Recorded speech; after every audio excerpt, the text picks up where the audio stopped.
Welcome, welcome, welcome, welcome in, y'all. And thank you so much for your incredible amount of patience on this lovely Wednesday evening.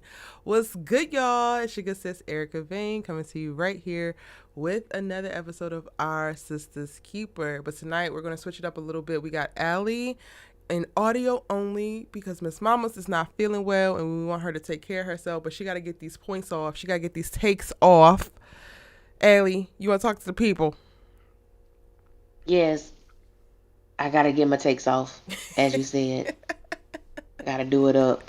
I'm not feeling the best, but there are some things I gotta get off my chest, and maybe once I cuss a couple people out, I will feel a lot better. You know what? And we actually really, really love that for you, Fran. So I'm glad that you're even popping in. Because when I saw the message, like, oh, you sick? I'm like, okay, I'm about to be solo dolo. You be like, but no, I'm still pulling up. So we go ahead a Yeah. conversation. Y'all, if Yes, you're new ma'am. here, if this is your first time watching Our Sisters Keepers, settle on in. I've gotten a lot of new subscribers, new eyes in the last 2 to 3 weeks. So welcome. Again, this is the live after show for Tyler Perry Sisters. This is for episode 2 from season 7.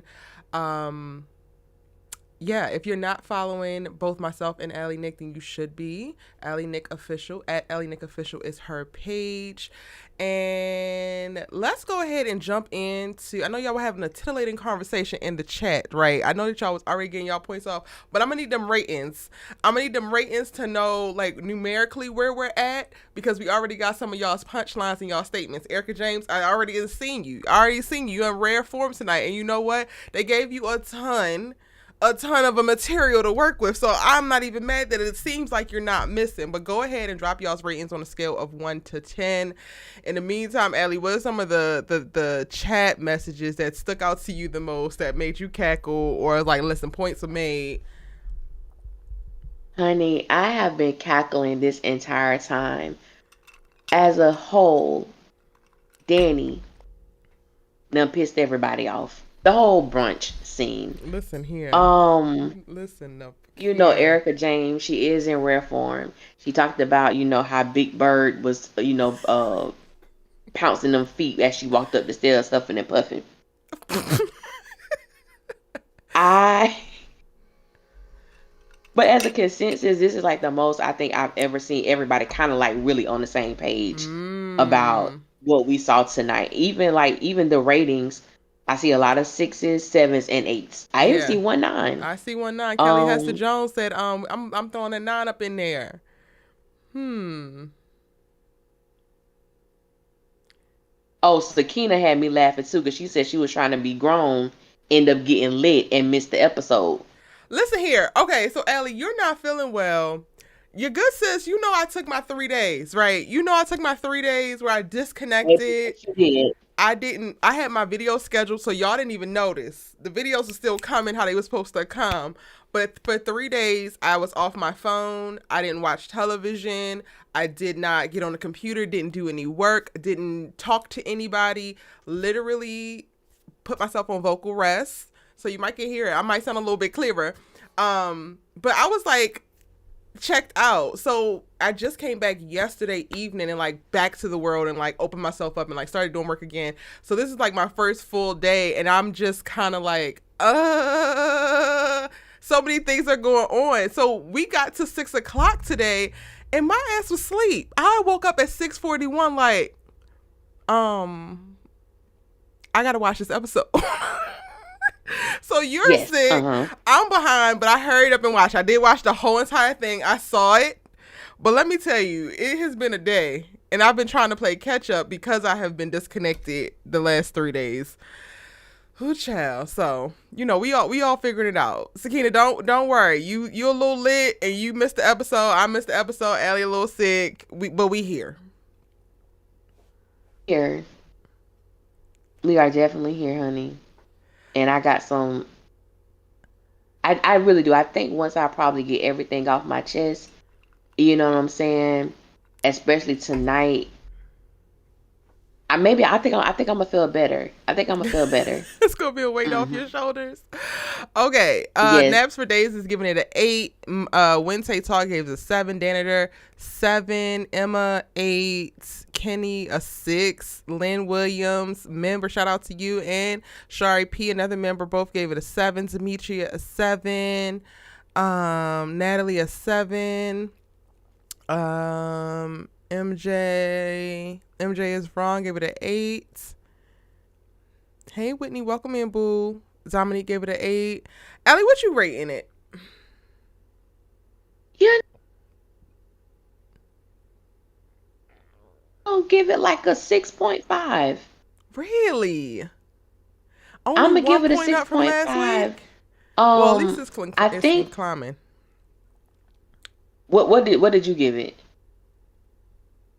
I want to give it like a 7.2 or 3. 7.2 or 3. See, we ain't that far behind, but I think one of the things that I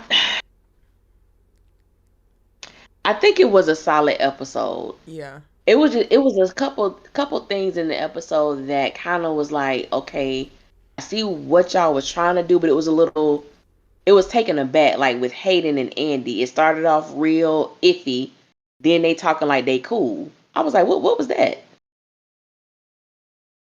It was Yeah. like a real like sharp turn Yeah, there's in definitely conversation. quite a bit of those moments where they really need to round out the edges or round out the corners for sure, and it takes you out Yeah, of it.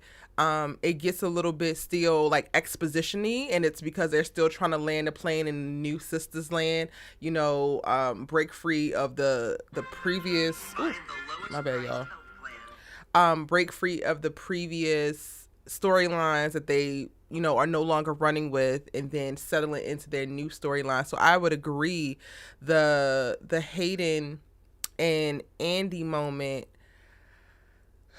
it was awkward, but not awkward in a way that it typically is. But what I will say, I think I'm now fully on board with your desire for the upliftment of the Hayden character in reference to like him carrying himself in a way that's highly attractive in addition to looking highly attractive, because the attitude come is on. attituding for me. Like, it is working for me. Hayden, who I don't give a welcome you to my side. I welcome you with open arms to my side, Erica. watching him, even though it's like very fumbly between him and Andy story wise, and like them trying to make it make sense, him having this disposition and having this little bit more confidence, but it's subdued. Like, he don't have the peacock as much as he was. And it's just like, listen here, if it ain't about my damn money, I don't give a, like, I don't care. And I love that for him. Like, I feel like we are not going back to incel land, and I'll take it. Like, even him still beefing with Fatima, I will take it. Them deciding that they gonna have beef forever, I will take it 100%. I will take him not backing down to Fatima. I will take him not backing down to Gary. I'm like, let me find out you finna be fine all season and not just a couple episodes. And those that's on period, as they say. And then I think what was so interesting is that Hayden was talking to Andy. Fatima comes up, he bothering you. Girl, sit your ass down somewhere. Sit down. This ain't got nothing to do with you. He thirsty. What his thirsty ass want? For you to get some business. That's what you get, some business. For you to get some business. Listen here, I got so much to say with our good sis Fatima tonight, but I feel like we gotta go ahead and make it a little bit more organized. Not AOL talking about something. Yes, Erica, welcome. Not you and Allie, like, we've been waiting. I'm here. I'm not always with it for the off shoot. Like, I'm not always with everything initially. Sometimes y'all are ahead, but that's why we see each other, because y'all not gonna leave me behind. Where we gonna start, Allie, so that we can really break down this episode? Because if the writers are not doing nothing else, it seems, this season, they're gonna give us our money's worth in reference to happening in time. They said Stalling dialogue where? Repetitive dialogue who? Just sitting here and having them say a bunch of nothing. What? No, we're getting in and getting out. We're moving around. We got things to accomplish. And the episode for me feels so jam-packed with just going on. Where you want to start? Okay, I want to start with Gary and the Penelope. Okay, so we're going to start at the top. Yes, I want to start at the top. And there's a reason why. The reason why I want to start at the top, because initially we felt that maybe Penelope had not yet been introduced to the Gary that ANDI knows. Mm-hmm. And tonight lets us know that maybe she was already aware of who this Gary was, because he was holding no punches with the things he was saying to this woman or the way that he was grabbing on her. Mm-hmm. I said, well, I'll be damned. I don't know if So that's why this is pointing to she knew prior to what we saw at the end of last season. I do think that in the last 3 months, he didn't hide anything, and that's what we're seeing. I can rock with that. Yeah. It's like the cat out the bag now. This is who I am. Yeah. You gonna rock with it or not? And she decided to rock with it consistently. Because he's really getting worse and worse and worse. And I meant to say this last week. I thought about it when I was doing my breakdown, and I didn't even put it in there. But shout out to Cheeto, because, baby, this is about to be a season for the record books. I am excited for him as a fellow actor to have the material that he's working with, because he is going to be able to have a ball in this character this season. Like, we thought he was deranged before. We thought he was a menace before. But, like, in these first 2 episodes, we've already gotten to see him do so much, and the performance is top tier in this like microcosm of like what the hell is wrong with Gary. And you don't want it for the characters that have to be exposed to him, but I love it for him as a thespian. Love it for him because it really, you know how everybody love to talk about, this being a soap opera. And in soap operas, you really have some villains who have been villains for 20 plus years. Mm-hmm. And even though I am not a fan of Gary, I love watching this villain come to life. Yeah. And just be, he's an asshole. I mean, straight up. But the way that it's like they have been very intentional and calculated as to how they are allowing him to emerge to be this just cool of an individual. Yeah. I'm loving the journey though. Yeah. I'm loving the journey. Him downplaying and gaslighting her in the way that he did when she walked in and like, calm down, keep your voice down. It's like, what are we keeping up appearances for? You're in your ex's bathroom / closet, jacking off to her clean underwear. Your pregnant fiance just walked in and caught you. What do you mean keep my voice down? There is nothing quiet about this action that you're taking. There's like, sir.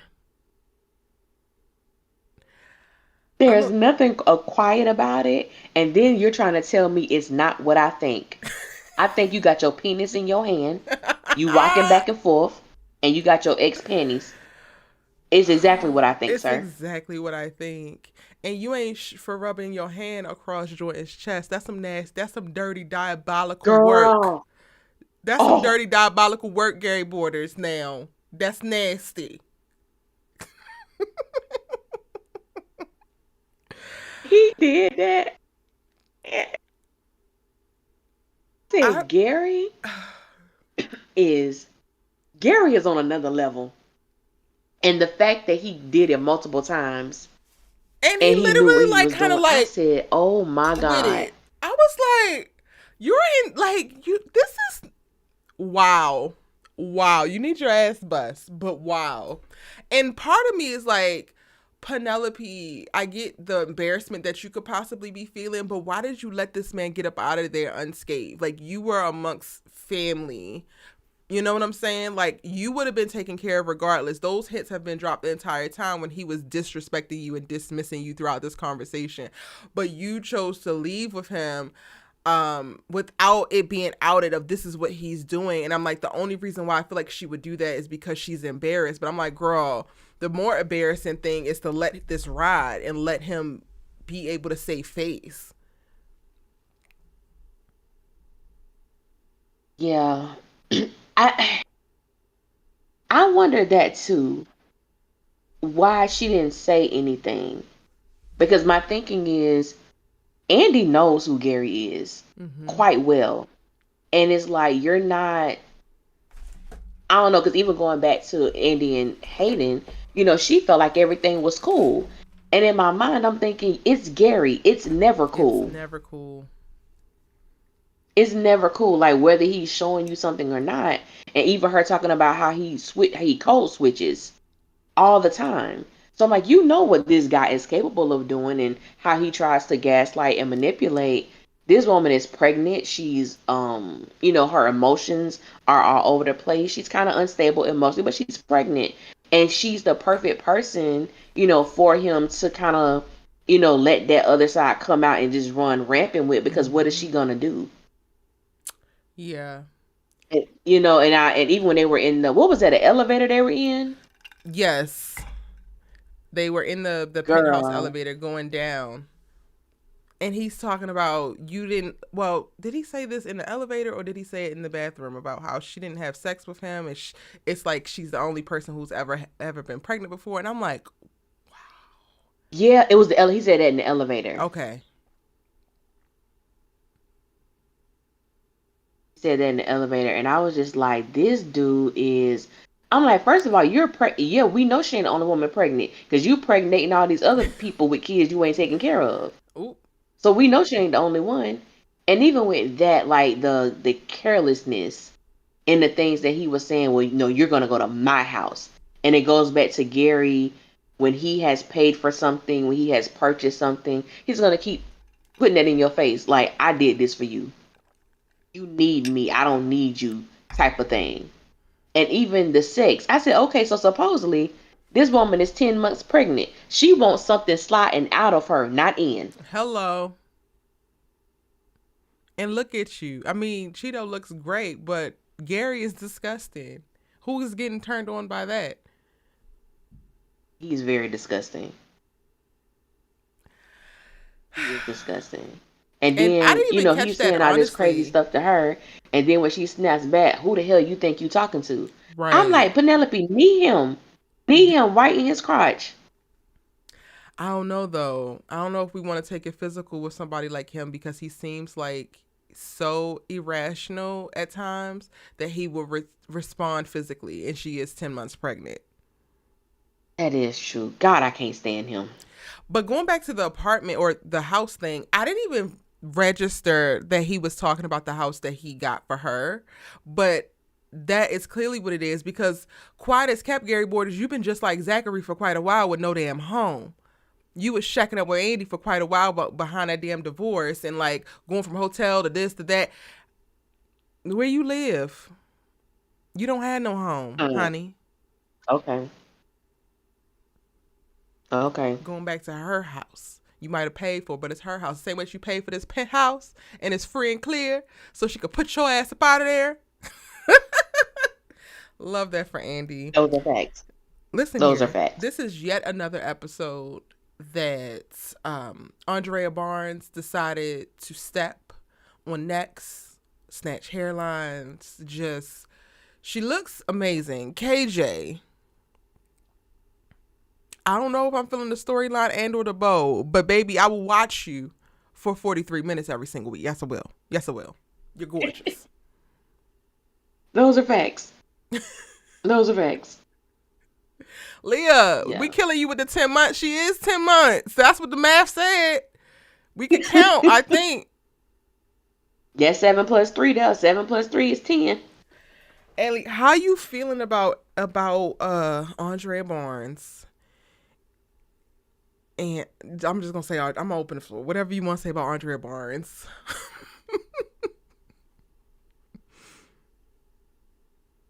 Oh, thing was cool with Andy. Well, this is the thing, right? Because I'm not feeling new Jordan, I want. Okay. If she claiming that Jordan is bigger than Gary and he's this and all of this, he don't have big dick energy. He So it's don't. hard for me Well, to I don't buy know if into she's it. not claiming that he's You know what I'm bigger. Gary saying? is bigger, but apparently Jordan is better. He's not serving better D energy He's either. not either. He. I You know what I'm tried, saying? y'all. He's I kind got of the giving whole me like great video. value penis. I got the whole video. Old Jordan versus new Jordan, and I'm like, y'all, we jump into conclusions. We gotta let that man cook. This third episode, if he don't metamorphosize himself into something a little bit more, the cuteness is not going to work. The aesthetically pleasing light skinned man, like stock light skinned man, it's not giving enough. It is definitely giving great value, unfortunately, and it just don't add up. Diabolical as Gary looks better and like has a lot more weight on him when standing next to Andrea Barnes than like featherweight New Jordan. I don't know how to describe it. Now those are facts because Gary, even though he is who he is, he does give big D energy. Yeah. Like to me, he gives that off. When I see him with ANDI or when they're in a scene together, I believe that. I can understand why she was attracted to him. And even Having her old mindset, I Jordan. can understand why she would go there with him, and he was married. Yeah. Oh, okay. Now, You know what I'm friend, now you done saying? gone too damn far. I didn't say that. You done banged the left, and I gotta get the fuck out the car. I can understand that he's married. No.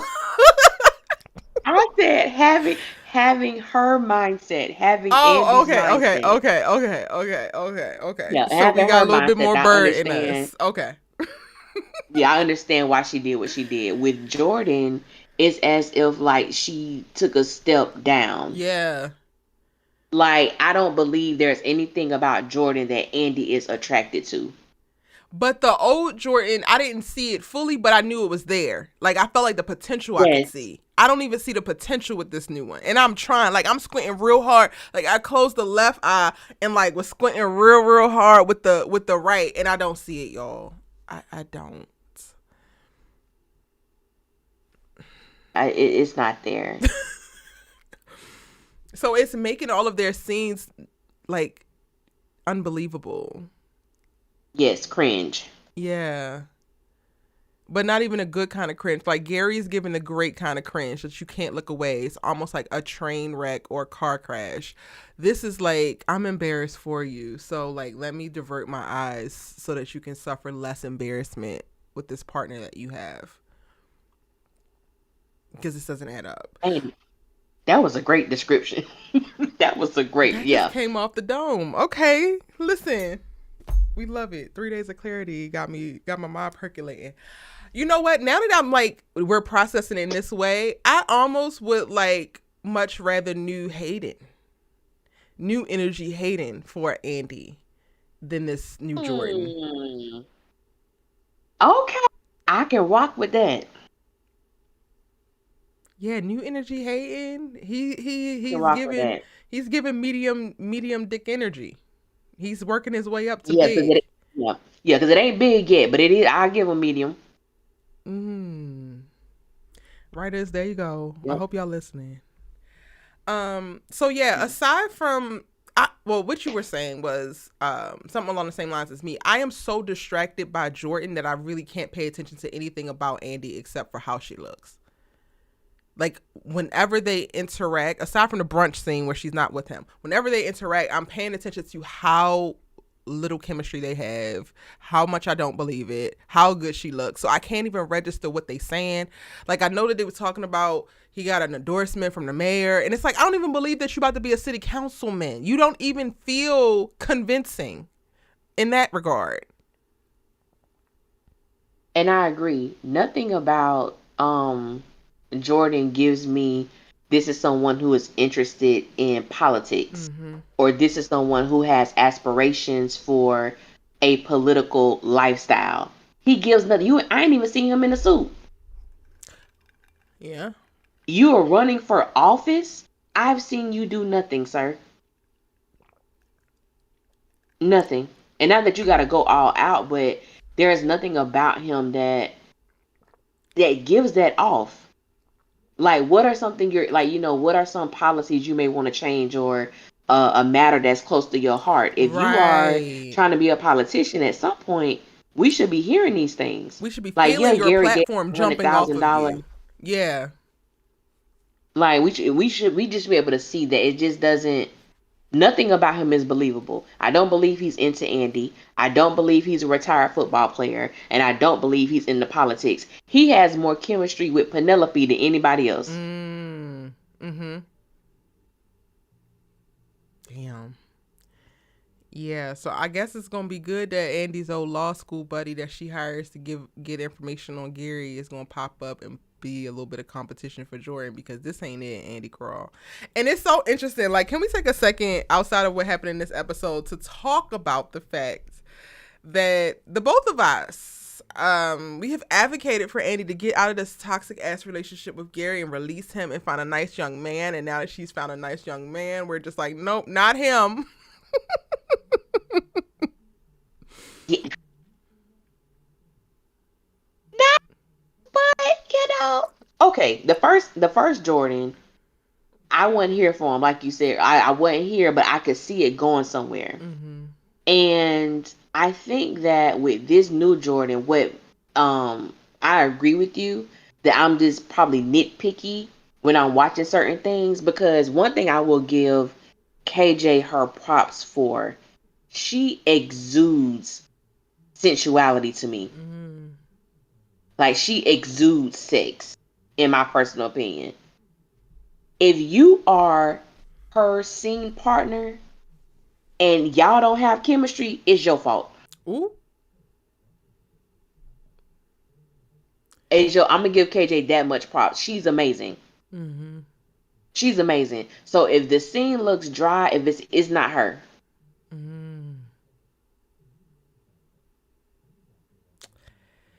It ain't her. Chrissy said it's not that Jordan is the problem, it's the recasting of Jordan. Okay. Because I'm like, I'll be wanting to hold myself accountable. I'll be running around the internet trying to hold these accountable. Y'all be on my neck talking about Erica don't let these characters live. So I gotta have that same energy for myself, the same criticism for myself that I have for these others.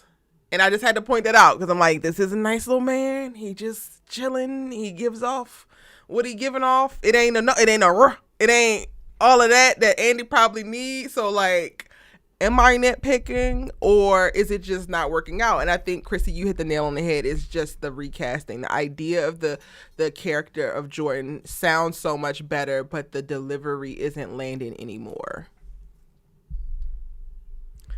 That was perfect, Chrissy. I agree. That was the perfect way to describe that. Okay, moving right along. From the penthouse, the elevator, do we go straight to Gary at Hayden's, or... Oh, wait, before we get out the elevator, Miss Penelope has a moment, and I feel like this is an enough moment. This is the J-Lo in enough moment where she realizes she got to get the ASAP. And she do that little grunt and that little scream, and that one moment made me so much more interested in Penelope from this season, because I was just like, girl, I don't know what kind of pushover goofy you are, but I'm not here for it. But now I really realized that you have a little bit of fight in you. And it was just like a quick couple seconds of her about to scream and lose it. And I'm like, this is the energy that we need. This is the energy that gets you out. Cannot wait for episode 3. How you feel about that last moment in the elevator with Penelope? Yeah, I think her switch was flipped. Mm. I definitely think her switch was flipped. And sometimes you just need that for something to happen for you to be like, okay, what the hell am I doing? Or what the hell is going on? And I think that was her moment. I agree with you. Yeah. All right. So, But I am excited to see, because I think Penelope got some fire behind her. yeah. Shout out to Shalisha Stallers. I'm mispronouncing it, Yeah. but baby, I recognized her from America's Next Top Model, and baby, you are acting down, honey. You're acting down. I believe you. I believe you. You're doing a great job, sweetie. Yeah, she's good. She's doing a great job. From there, are we at Hayden's or are we at the shop? I think we went to the shop first. Okay, we at the shop with our good sis Karen, looking how she looking. And I don't give a damn how much maternity wear they put her in. She is glowing and she looks amazing. It could be frumpy maternity wear, but she still looks utterly amazing. And I relish at the opportunity to be able to observe her. Eat your heart out, Fatima Holics, because y'all are on my channel. So you always going to have a moment where I get to celebrate the queen that is Karen. She did. She was. I think she. It made me think because I think the first episode I was like, okay, y'all got Karen. Look, maybe she was tired. Maybe that's what they was going for. But this Really? episode, they definitely got her back to, doing what she do. I love last episode too. Maybe she look a little dry? I don't know. It was, but I think this is just me. I think what they was going for was it was late. She had been working at her shop all day. Tonight's episode, it was daytime. So it's like maybe she had just got to work. Maybe she really hadn't put a lot of time in when Fine Trey came to deliver that package. But yeah, I think she was definitely glowing, like definitely in her element. Gotcha. Okay, well then we gotta go to Hayden first because that's the next day. Oh, that's the next. Okay. Well, no, ain't that the same day because he spent the night. Right, but Gary shows up at Hayden's house to say that he needs. Oh to yeah, we stay the gotta go night. there first. Yeah, we gotta go there. Yeah, that first. Yeah, 'cause that was same day. Nelly Rose said they gonna come for you. They can go ahead and come. I'm waiting right here. I ain't going nowhere. Anyway, I all these Gary scenes are expertly done. This was the groundwork for Hayden starting the shift of like, this ain't old Hayden, this is new energy Hayden. Shout out to all y'all that dragged me. Well, y'all didn't drag me. I'm being dramatic. I dropped a video earlier today talking about Hayden got his annulment from Tamara, and y'all were like, "Oh no, we're gonna see her," and I felt like we weren't gonna see her, and I'm just like, "Well, where the hell is she? If Tamara is supposed to be coming back, or if she's still around, then why do we get presented with Hayden and Gary comes over his house and they talking about her like she's in the past tense? Because I warned you and you owe me and da da da da da. And old girl took all my alcohol. Why did she take your alcohol, Hayden? Out of everything, that's all she could get out of you. You did it that good in reference to get out of that damn marriage. You got that annulment and she didn't get to walk away with a penny, so she took your liquor. Is that what you trying to tell me? What did you make of it, Eric? Erica, I ain't gonna lie. Yeah, I can see her doing that. I can see Tamara doing that. Yeah, I can see. I laughed because I was like, "Yep, I think that's on brand for Tamara." I mean, it is. That's true. It is. I'm not even gonna lie. It is on brand for her. But they're gonna need to give me an update. I thought we were gonna get an update this episode of like what actually happened with her, and they literally just kind of like touched upon it and just didn't touch it again. And now we got to deal with this broken ass bromance that is Gary and Hayden. Girl. And yes, for me, it's like, Hayden, okay, you realize that something is going on. You jumping really quick to like the office. You want him out of your house. He's not your BFF. So then you need to get a little bit more clear about where he stands with you. And does he have something on you? Why are you still engaged with him if you already have started to turn up your nose at him? So in the last 3 months, you have made some type of shift. Something has gone down that has adjusted your whole energy and aura. And then we're just now seeing the benefits of that. But I need to better understand how we got here. Yes, I think that, excuse me, for me, that's the part that's missing when it comes to Hayden. Because we know for a fact that he was incredibly hurt when he found out the truth about Tamara. And it's like, what was that journey? Letting this person go, dealing with your hurt, and becoming this person that maybe has a conscience now. Yeah. In the sense of how Gary is moving and you having some legitimate concerns about it and actually addressing them. So yeah, that's gonna be interesting. But I do like where Hayden is. I just would like to know more about how he got this way. Yeah. I think Gary was already getting on his nerves, and he was already becoming like uninterested in having any type of association with Gary. But when Gary pulled that wild card about Tamara, it made Hayden, I think, still feel the same way, but he also had more to gain from teaming up with Gary in that moment. Right. Now he doesn't have anything to gain. And I love that. I love Right. that pushing back. We gonna go after. We gonna ruin Jordan's life. He ain't come out. He ain't making me lose no money. So what I got to do with it? That's what I'm saying. That's all I've been saying this Exactly. whole time, Hayden. That's all I've been saying this whole time. This is how you govern your life. From now on, this is how you run your life. Come on now. From now on, that's how you drive. I love it. I love it. Okay, back to the salon. Y'all are just swooning over this Trey guy. I'm going to rewatch the episode because, of course, I have to do my breakdown and all of that. I didn't see it at first. When he first came through the door, I felt like he was funny looking. And then when he started talking, I'm like, okay, this is all right. But I don't know. I think I might have built him up a little bit better in my mind because we got the character description of him and he was like described as fine. And I was just like, okay. I don't know. I don't know why I thought something else was coming through the door.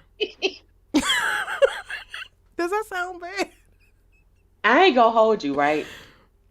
I'm on the same wavelength in the sense of I thought it was gonna be a different type of person. Matter of fact, I thought Trey was gonna be older. This boy, he looks young. Yeah. Like he looks like someone that Karen wouldn't even give the time of day to. Yeah. I'm like, Like okay. she was she like he was talking, but she wasn't paying him no attention. He's fine, but it's like this is not. When you think about, she's had Zach, she's been with Zach, and she's been with Aaron. This guy doesn't stand a chance At all. Like, at all. So I didn't even pay him much mind. Like, yeah. So I see what I agree with. I see what you're saying. but I Yeah. respect y'all. I respect y'all in the chat who's like, y'all want to know more. Y'all want to see more. It didn't do nothing for me. But again, I think that the young part played a lot into it because, you know, we don't get pedophile. Not that y'all are. But, like, after you cross a certain age, you're not looking at, like, he looked like he could be like 22. He young. Because when I saw him, I said, oh, he fine as hell. I said, but damn. Yeah. It's like, what I'm supposed to do with that? Okay. Drop it off right here, please. And that's Pam. exactly what she was like. Oh, you might need to come get this back. And he was like, yeah, I hope I do. She didn't catch it. She didn't catch any of it because he's not nowhere. You hit the nail on the head. Like, she's had Zach, she's had Aaron, men of her age and of a certain caliber, of a certain ilk. There's men that will forever never register just because they don't fit one or all of the slots that men who have already come through her life have occupied. So Erica James says Team Trey. Erica, you team anybody but Drippy. And not you get me to call his ass Drippy on here.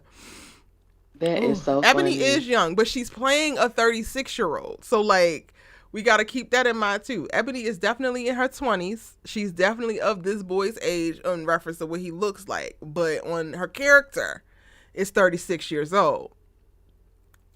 But again, y'all have y'all fantasies and y'all enjoy Trey. Like, nobody is trying to take that from you. Enjoy the eye candy, okay? Because Tyler Perry always gonna give us some. Just for me. Yeah, I'm definitely gonna enjoy him. Because isn't he's a recurring character, isn't he? I don't know. I don't think so. I actually have all I thought the he was character gonna be in descriptions multiple right now. episodes. I think he's a guest star. Oh, okay.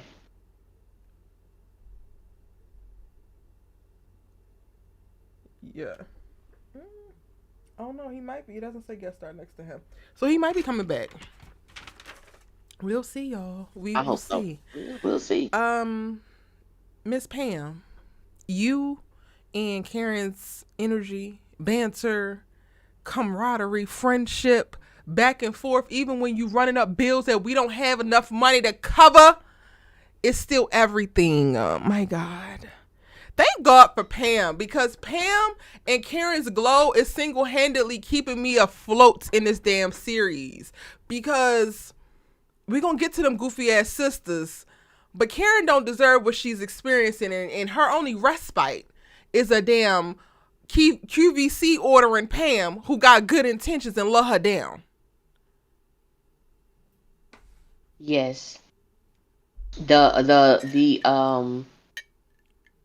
comparison of Karen's glow and Pam's glow, because Angie looks the hell good. She looks amazing. The hair, I can tell she done lost some weight. She looks absolutely amazing. Like, she looks good. And watching them together on screen, even when you have the comedic moments, what she said she had bull semen. She using it for a conditioner, Pam. Then use your money to buy it. Cause what are you do? Why are you ordering this and we can't return it? Cause it's And why is this your secret ingredient for the stuff that you selling? It gives Lucille and Ethel, and I love it. Crazy. It gives Lucy and Ethel, and I love it. Oh my God, yes.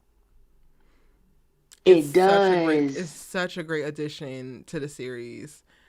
It's so lighthearted. It's so, honestly, genuine as well. As we navigate these various conversations and these backstabbing ass moments, because that brunch was a trifling ass mess.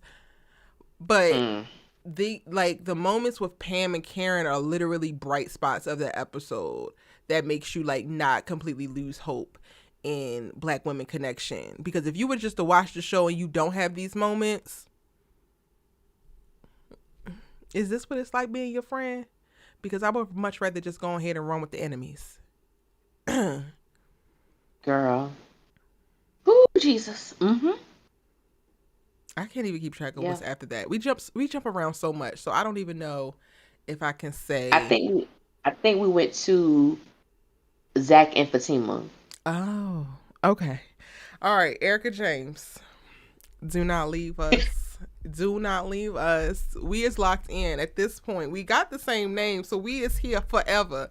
So do not take what I'm about to say and get pissed. But I found myself all aborting the Zachary Taylor train this episode. I don't want to go, but the way my brain works and the way I stand on what I stand on, and when a character starts doing the things that I'm asking them to do, I don't have anything to complain about. I mean, I do have stuff to still complain about, but it's a start, and this episode was a start, and I found myself like, you damn right, Zach. You said what you said.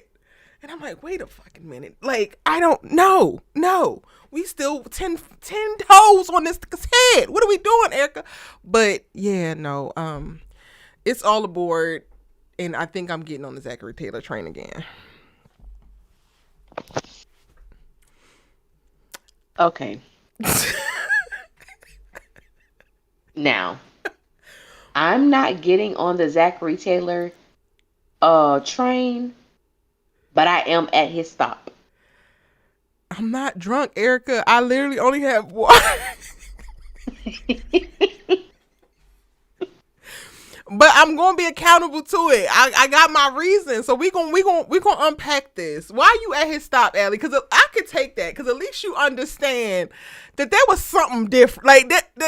There was something different. It was something different this episode, and I'm just like, my whole point, whenever, and this is something that I don't believe that so many of like people who not hate me, because low key y'all asses love my ass. You watch every video and you mad about it. You love me. Anyway, the people who have so many issues with the things that I say, the thing that they miss is like, I literally give what I believe is the answer to the problems. Don't be mad at me for pointing out the problems. And I also am so accountable and I believe so honest that once the person starts addressing the problems and like doing the solutions that I actually offered, I'm like, okay, great, this is all I asked for. Because I'm not here to beat nobody down. I'm not here to like just rag on somebody for the sake of ragging on them, regardless of if that's what y'all believe or not. Like, I actually would love to see change. And when you get to see change, it's refreshing and you get to enjoy it.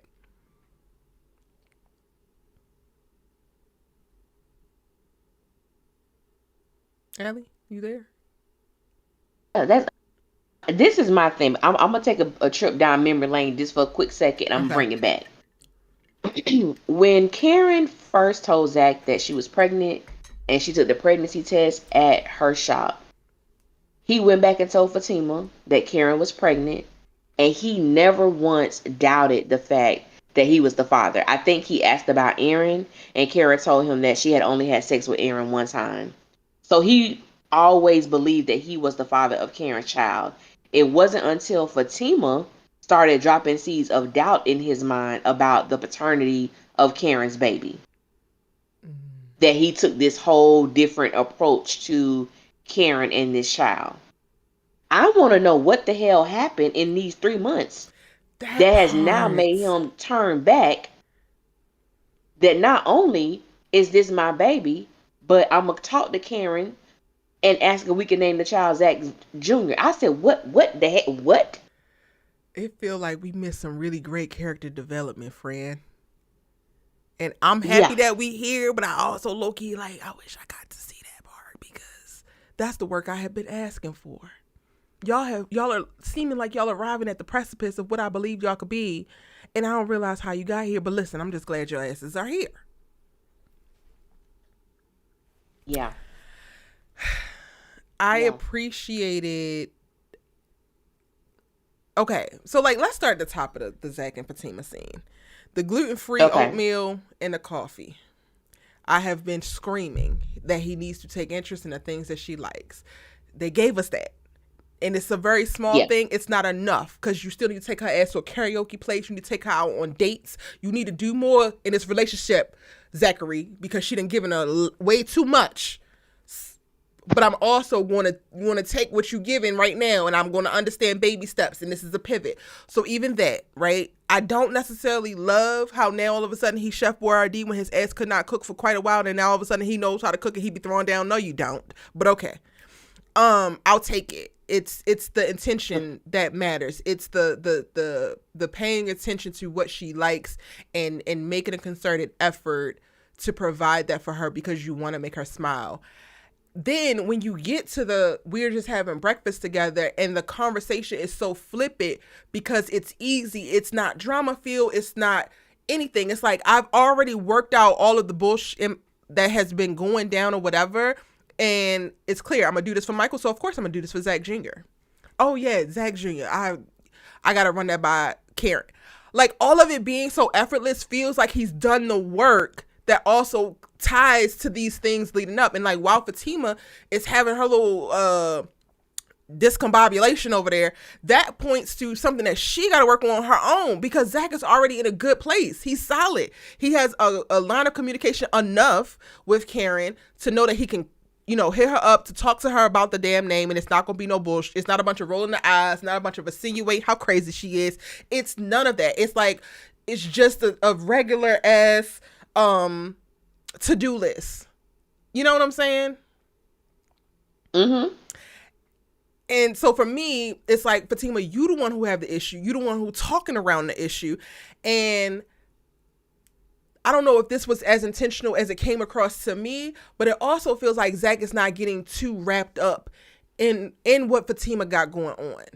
So he understands that this is tricky. It can be awkward. Feelings are going to be involved, but he can only do what he can do. So he didn't allow himself to get baited in, I would say, either time. What do you think? Fact. And even when he told her, like, well, you gonna feel how you gonna feel because how you feel is not gonna change what I want to do.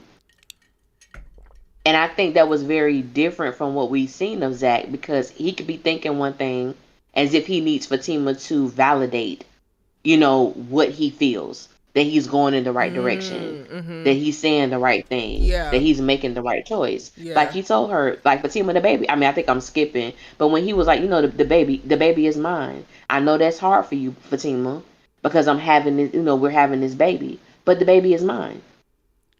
I said, well, really? The baby is mine. I understand that you're struggling. Your feelings are valid.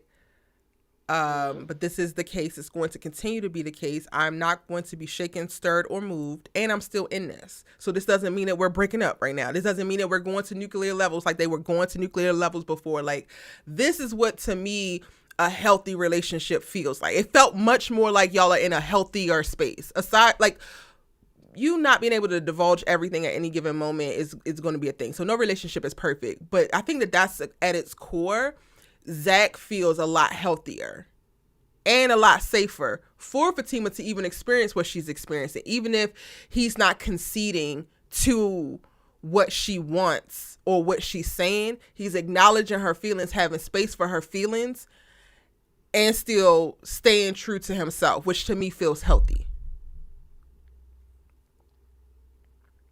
I wouldn't go as far as healthy for me when it comes to them at this point. Healthier. They're not necessarily a healthy relationship, but this behavior is like showing health versus most of their interactions have shown toxicity to me. This is the first. Okay, so that's what I would say. What's getting me on the train is like I'm finally seeing peaks of like this could be a healthy thing if they continue to work at it and continue to do what we're seeing in this episode. Just okay for me. It almost seems like they're always on a seesaw. When one is up, the other one is down. Then they change positions. Because even when he made the statement to her, when he was saying that, you know, you were just on board like a few seconds ago when I said about Michael, and now like I'm saying about Zach Jr. and like your attitude is changed. I changed my mind. Like you just thought it was a good idea, now you saying it's not a good idea for either child. And I'm like, that was your time. Like you had a door. That was your time to speak about how you really feel. And I understand it, but I'm like, you've been with this man for what now? What, 4 months? Now that we done had this time jump. So you've been with him for about 4.5 months.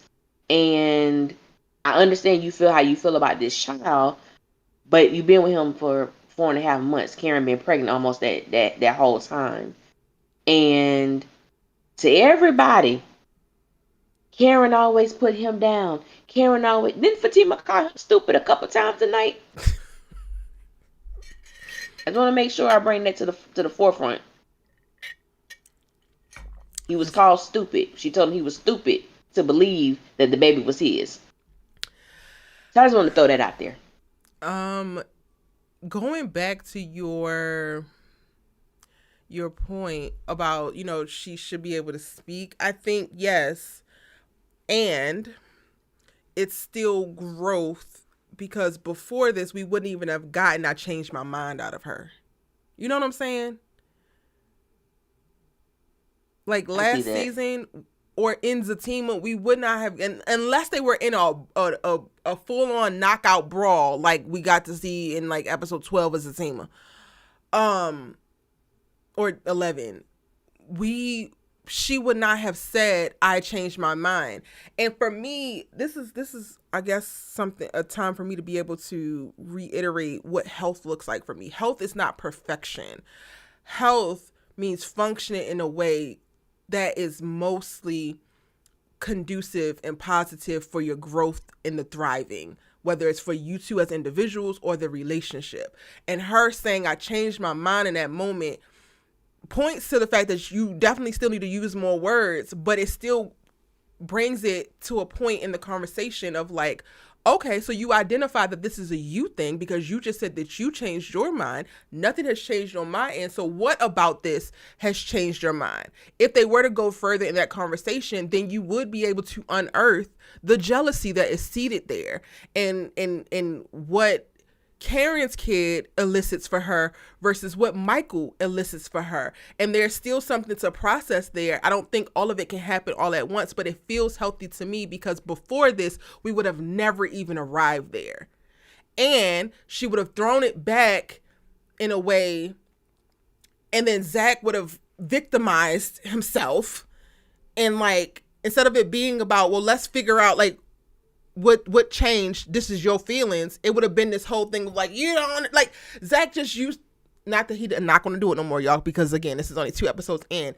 I felt like Zach stood a lot more firmly and convicted in where he was at, and he didn't use a lot of the manipulation tactics that he typically uses, and that allows for whatever's happening with Fatima to stand front and center of like, this is a Fatima issue.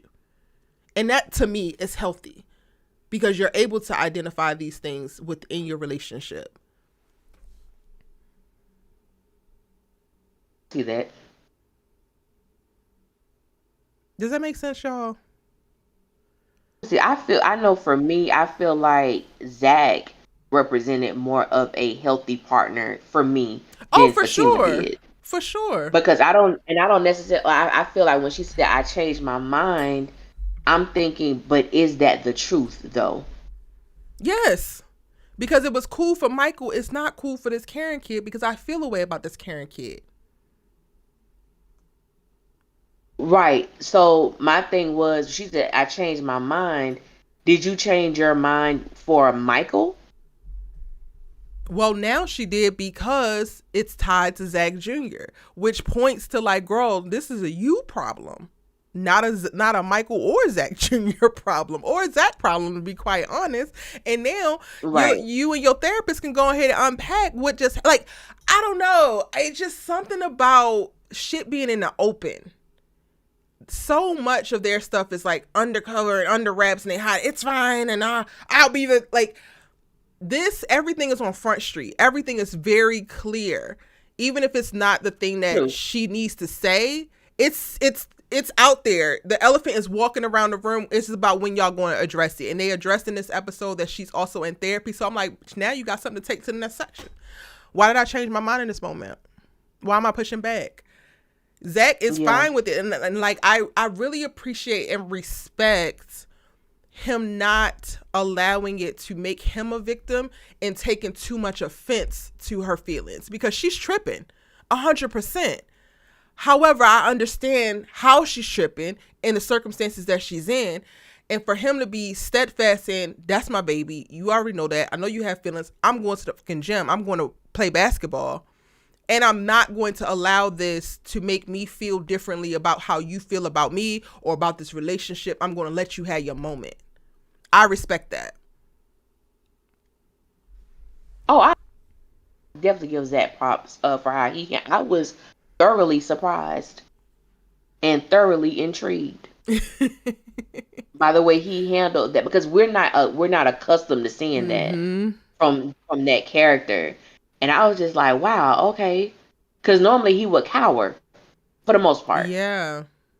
But I'm like, he didn't do that, and I was surprised in a great way. Yeah, so those are the things that like make me feel like we're going in a healthier direction. And honestly, Allie, like you said, Zach was the more healthy partner in this particular episode, but Fatima has how many episodes under her belt where she was the healthy one, where she was the one trying to piece it together and trying to like overextend and account for his lack and his emotional erraticism and everything else. So way too damn many. So for me, I guess, like, to sum it up, this is one episode in the line of many that need to come where he can display reciprocity in this way.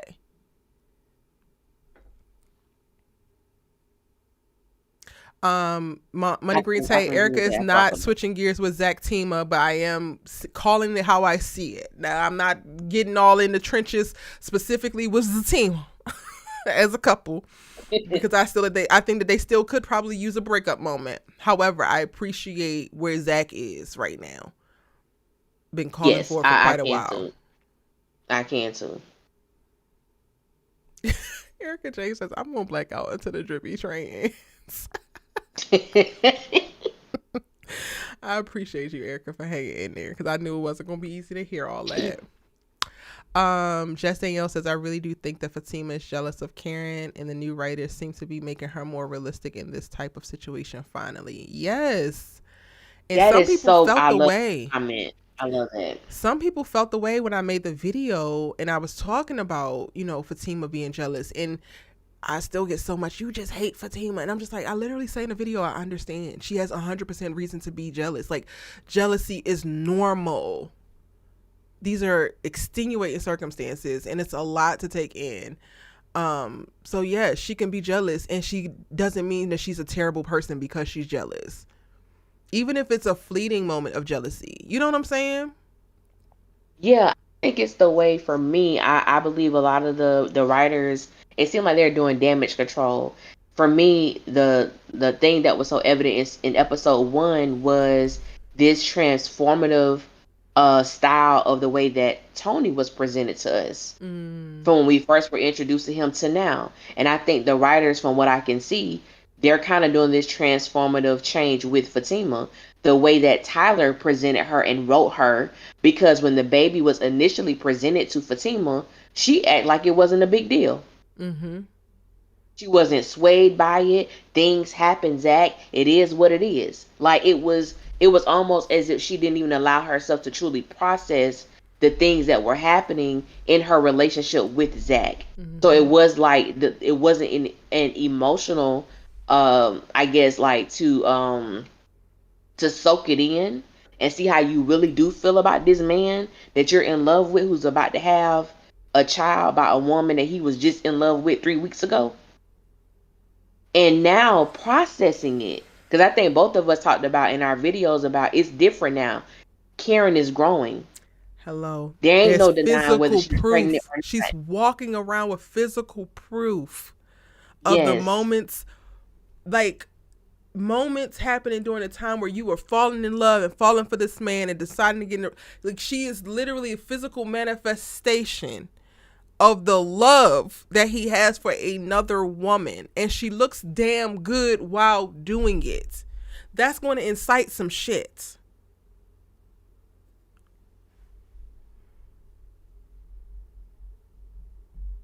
But I really do love what Jess Danielle said. It's like this is real.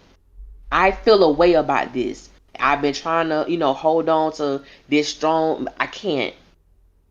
It's taking a toll on me to know that you could have a child with this woman who you once probably thought was going to be your wife. That is a hard pill to swallow. That is and I'm grateful that the writers are showing this realistic situation in a real way. Listen, and this don't mean I'm not getting on the Fatima train at all, because that fucking, well, actually, am I getting on the Fatima train?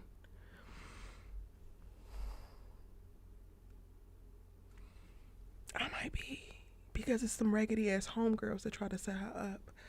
But when that little, it was so many of the brief quiet moments, and I think that's why I gave this episode a 7, because between Penelope in the elevator at the very end, and when ANDI and Zach leave ANDI's office, and Fatima's just like, this is too much.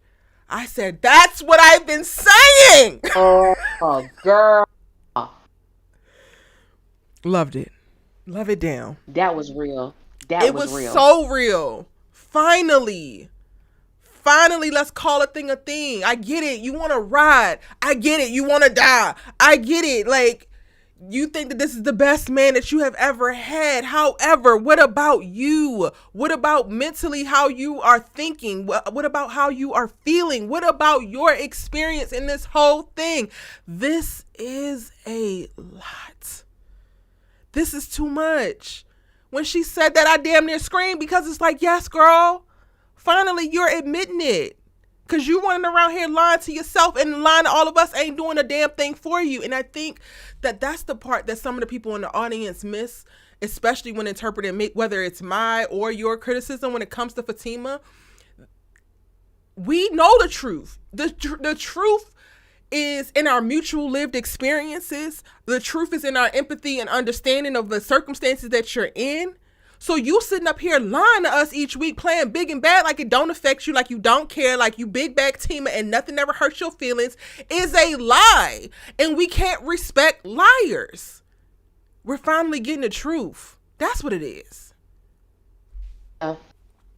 Yeah, and I'm excited about that. Just the mere fact that neither we are confident in how we express ourselves and how we view these characters. That it never changed. It is what it It is. never Whether people was changed. mad or upset, and then you read the comments. Fatima ain't pressed about nothing. Fatima ain't worried about nothing. Yes, the hell she is. It is unrealistic to think that none of this stuff bothered Fatima in any way. She's still a person. No one can deal with what she's dealt with and just be, yeah, I'm cool with everything. No, no, you're not. That's not how So it I am works. so glad when she said that, when they couldn't come up with a date, she didn't even throw one out there. She was just looking like, I really don't want to set one. That's what I was getting. And that's what's quiet as kept. That is probably what's getting me all aboard on the Fatima train. So separately, I'm joining two separate trains because Fatima, I'm still, y'all got to show me some more. But them two as separate people, I can rock with that. I can rock with the journey of Fatima registering, audibly saying that this is too much. Her saying I changed my mind and I'm creating unfair standards for Michael because I still have beef with the idea of Karen's child. And I want to push this narrative of this ain't your child because I know that it is. And it deeply hurts me and I don't know how to process that. That's coming down the line. Go ahead and say this, your good sis. I already prepped you for it because that's what's coming. And I don't want to set this date, and I have not wanted to set this date this entire time. I said yes because I didn't want to lose this nigga.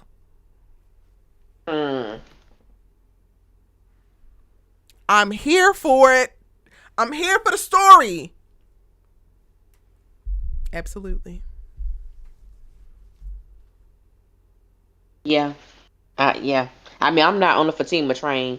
It's gonna take a long time for that to happen for me, if it ever does. But I am excited to see this real person emerge. Like, Yes. let's really deal with the nitty gritty. Because now that Fatima is back in therapy, I'm like, maybe we can really deal with. Okay, let's deal with the real you. Let's deal with you, Miss. I don't have no problems or no issues. Let's deal with now your problems and your issues. Mm-hmm. I'm excited for that journey when it comes to Fatima. That I am. What's the conversation around you don't want to set a date? Because we got tidbits of it before, right? She wanted the things to settle around the whole Michael thing. But no, it was more than that. You feel unsteady in this relationship. You feel underserved in this relationship. What Erica has been saying this whole entire time and getting the ether for because, she just hates Fatima so bad that she is advocating for Fatima to be equally yoked with a man so that she actually marries somebody she could be happy with for 50 years. Like, let's unpack this. Let's unpack the fact that you are not ready to set a date. You're not ecstatically running towards your wedding date. Come on, girl. Sit on down and let's explain. Let's unpack. Because the way the Because she looked hella uncomfortable. Hello. The Zatimaholics will let you tell it. This is the perfect relationship. Ain't nothing ever been more perfect. Zatima forever. Y'all ain't even got down the aisle yet, so how can forever start? Fatima said, "Child,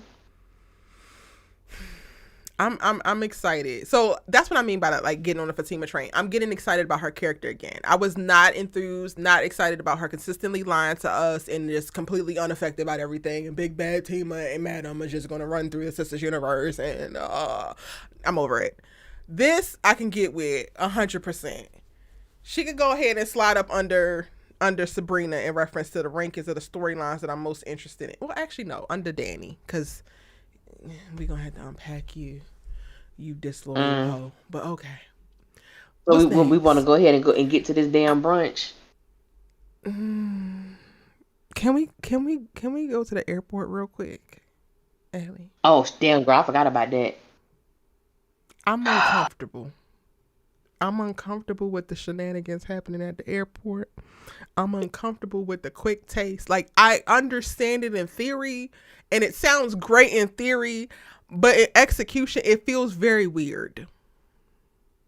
And I'm like, listen here. Y'all are only one episode into me liking Tony. I can take that shit back. How you feel? Well, I said, you know, I honestly could not believe what was happening. because you are doing this in front of people. In front of a whole white lady. And I'm thinking to myself, Danny, yeah, thank you for that. And yeah, you get. I said, no, he not. No, he's not. Yes, he is talking about a quick taste. And yes, he was. I was utterly like, don't get me wrong. I am one of those people who, I could be out there sometimes. But that is no, too ma'am. much. Like, y'all don't want these women to have jobs. That's what it feels like. It feels like y'all want them to be unemployed. Because why are you doing this in the middle of the damn terminal? In the middle of the I can't get, like, this is the stuff that puts you on a sex offender list. What are you... said, this old poor innocent white woman, she just wanted to get her darn ticket. He said and catch her flight. Ellie, he said a quick taste. I just said, first of all, that wasn't even quick. That was a couple of seconds. You couple of seconds. What was you actually doing? I said, baby, I'm enjoying, like, they do have chemistry, so I'm not even going to lie and say that they don't. Yes, that moment do. was very much so cringy, so I had to point it out. And we had to go to the airport because Danny does call Karen first, and Karen declines to come to the brunch. So that's the setup for the brunch. Now, yeah. I enjoy where the writers are in reference to the pacing of these episodes and how they're not trying to waste no time. I appreciate that.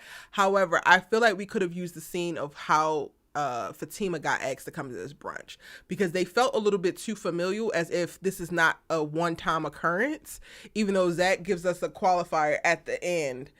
But, like, how did y'all get Fatima here? Why are you, like, if y'all are inviting Fatima to places that Karen says no to, so you always call Karen first, then I need more setup about that. Yeah, I felt the same way because and I'm glad you did bring up the airport, because like I said, I really forgot about that scene. So after Karen declined, I was like, is she about to call Fatima? That was my first thought. And when that didn't happen, in my mind still is like, I'm still not understanding why Fatima is here. Yeah. It's like they just appeared there and they were all having a great time, and I'm just like, how are we here? Yeah, and I felt the same way. It's like, oh, do y'all do this all the time? Because when Fatima made the statement, I was like, did I miss something? It was a little interesting because when Fatima made the statement, like, y'all see I've changed. Who? Yeah. Seen your change. They your friends now? No, no. I'm not here for it. Really, really messy business. And I don't fault Karen for walking in and walking the hell out. I think that she did exactly what she needed to do to protect her peace. I think I loved it. I'm not even gonna hold you. I loved it. Yes, it's gonna create additional tension. Yes, she's gonna be harboring some things. Whatever. But it was realistic as fuck, because I don't know if I'm Karen and I'm walking in and walking up to that table when y'all are having a great ass time without me, and I already said I wasn't going to come, but I changed my mind because, you know what, I want to reconnect with y'all. I'm going through a different stage in life that already creates such distance, you know, with your friend group as you go into one stage in life and they're still in this other stage. And then I walk into that and nobody like warned me, like, bare minimum, if y'all are developing relationships with Fatima, then you need to tell Karen. That's part of the issue. And I get that ANDI couldn't really get around it because that's her assistant, but ANDI should have been a lot more forthcoming about her relationship with Fatima with Karen, especially once she realized how tricky it was with them dating the same man or falling in love with the same man. Sabrina and Danny, y'all asses don't have no goddamn excuse.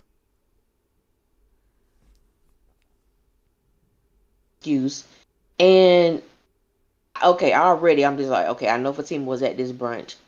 When Fatima said the fact that y'all see that I've changed, and I think Danny's response was, Yeah, I know you had to change. You ain't shot Karen yet. I said, excuse me? That was strike That one. was that was strike one. Yes, you said the word. That was strike one. Strike motherfucking one, And Daniela King. Cause you on my list, ho. I'm ready to fight about said, mine. I said, okay, all right. Then when Fatima started talking about the baby, and then Danny, Well, well, we really don't know if wait. that's Let's that set it up baby or and provide not. the right context, friend. Let's provide the right context. And Chrissy, I highlighted your comment because she did look amazing in that damn blue. She was wearing that damn blue. She sure But was. the context is she didn't bring up the baby. Go ahead, carry on. The baby.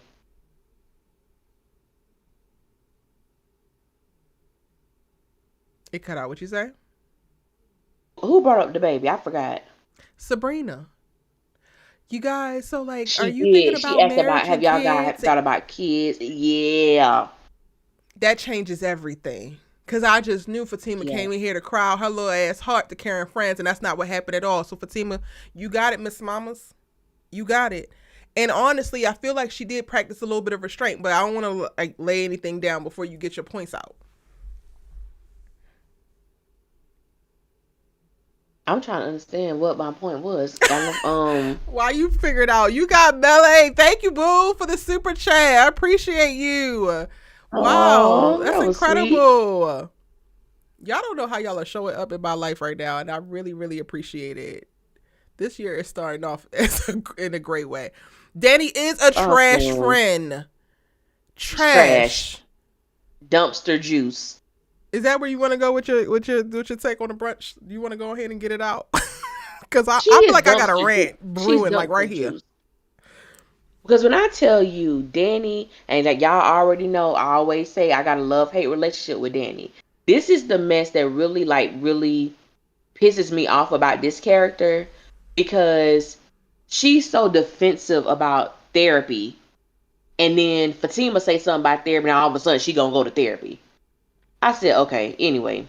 Then the mere fact, this scene right here, I was like, Karen, just stick with Ham. That's it. Danny is This not your friend. it's And I want to say I believe it was You Got Mail who said this earlier in the chat, where she talked about there's two types of enemies. There is one who will sit there and listen to somebody talk about you and not say nothing. And the ones who, I can't remember specifically verbatim what she said. And the other type was basically just like, these are the ones who are saying things they know they shouldn't be saying. And then you got the other enemy who's just there listening and not taking up for the friend that's not there.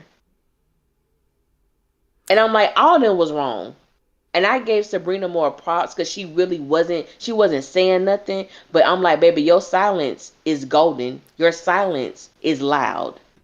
so Sabrina, I'm the least on her head because she was checked out the entire episode. She is preoccupied with her future planning. She checked out on the conversation when her and Karen were on the phone. She started this conversation not realizing the can of worms that she was opening up in reference to talking about marriage and kids. And then she checked out again because she's really focused on where she's at. So I personally don't even feel like she caught everything that was being said and done. She was kind of like, she there but not there, and then also was getting drunk as fuck because girl, I don't know what the hell that was when you went back home, but we gonna talk about it later. I'm giving her the most amount of credit, but Daniela will not know peace until Karen gets an apology, because you are an op. The way that you just described the different types of enemy, Allie, Danny is literally what all of those people are wrapped up into in one setting. And I'm just like, how in the world did you manage to be so trifling in so many different ways in this one setting? The scene is all of 5 minutes and you literally have fallen to the pits of hell really proving what we've been saying all along of your ass is really not a friend. So I don't feel sorry going all the way back to season 1 when they were so-called joking about your weight and Zach threw that shit up in your face and you felt the way. I don't feel bad about it because you've been an op this entire time. And I believe that when you are a disloyal ass friend, when you are a disrespectful ass friend, when you are a dismissal ass friend, that your ass has probably been that way the whole entire time. And you've been playing like a friend and you always been a goddamn enemy. Because what the hell is if this is the baby? Even if that's how you feel, why would you say that to Fatima? Like, is your life that pitiful? Is your life that pathetic that you need to sit up and kiki, drink mimosas and wine with your friend's number one op and laugh about the paternity of her goddamn kid as if it's something trivial and she didn't just go through hell and high water in the last month, or actually because we didn't jump 3 months, in the last 4 months behind this relationship, behind this child, and specifically with this woman? Have you lost your goddamn mind? At this point, can you take her gun and bust a cap in Danny's ass? Because who the hell do you think that you are? And I take personal offense to bitches that make their way into my circle who literally know my deepest, darkest secrets, know where their bodies are buried, and then want to sit up and kiki and hem and haw and lead conversations around my downfall and or laughing at me with the bitches that don't like me. It's trifling, it's raggedy, and it proves just exactly how damaged Daniela is as a bitch. I could not believe what I was watching, and I'm like, I am literally letting these damn profanities fly, but that is what I'm feeling on my spirit. Daniela should be ashamed of herself. You are so broken that you can't have somebody who supposedly care about you point out the fact that, you know what, you could get help and resources by going to therapy. You are so broken that you think a good time is sitting at brunch kikiing about a bitch that you're supposed to call your sister. You are so broken that you run to sex, weed, and alcohol to feel good, and you don't actually know what the damn joys of life are because you have no damn ambitions and or other thoughts outside of being unsober. You disgust me, Daniela. You truly disgust me. And bitches like you disgust me. Now, I feel like I need to give a disclaimer because I know there was some hurtful stuff to say. Sometimes y'all are going to be a dusty ass Danny. So if you listening and you feel personally attacked, feel it. Your feelings are your feelings, and your feelings are valid. But if you running around here acting like Daniela in your friendships, and your friends ain't tell you, Erica's here to tell you, your ass is trifling. You need to do better. And now is the point that you decide to do better because somebody done told your ass. I cannot wait for the episode where somebody, because I don't even know if it's going to be Karen, but somebody needs to tell Daniela that fat meat is greasy and her shit stinks. And enough is enough. And I know that goofy ass, shallow ass, materialistic ass ANDI ain't gonna do it. She been towing the line for God knows how long. Sabrina, I get it, girl. You want to have kids and a husband and all that, but I need you to pull your head from up out of your ass and out of the clouds and get back on Karen's side. Because the way that y'all set up at this goddamn brunch and talked about this girl is deplorable. I'm going to give you a second to chime in, Frank, because I know I'm going off. No, I'm loving it. I'm loving it. I couldn't have her as a friend. I would be in jail, y'all. Do y'all see, like... Go ahead, Abby. I'm sorry. No, you good. I find it very interesting. Like, even when you go back to the very beginning of Sisters, and people used to, I don't like the way they treat Danny. And I'm like, you don't like the way they treat Danny? You don't have an issue with the way she treats them? To me, this has always been Danny. And for whatever reason, it has always come harder when it comes to her dynamic with Karen. And honestly, it made me feel like Danny, on some slick shit, had a thing for Zach. Because I'm like, I ain't forget about the time she was spying on him when he was naked. You let this man hunt you until he ejaculated and then told Karen you effed him.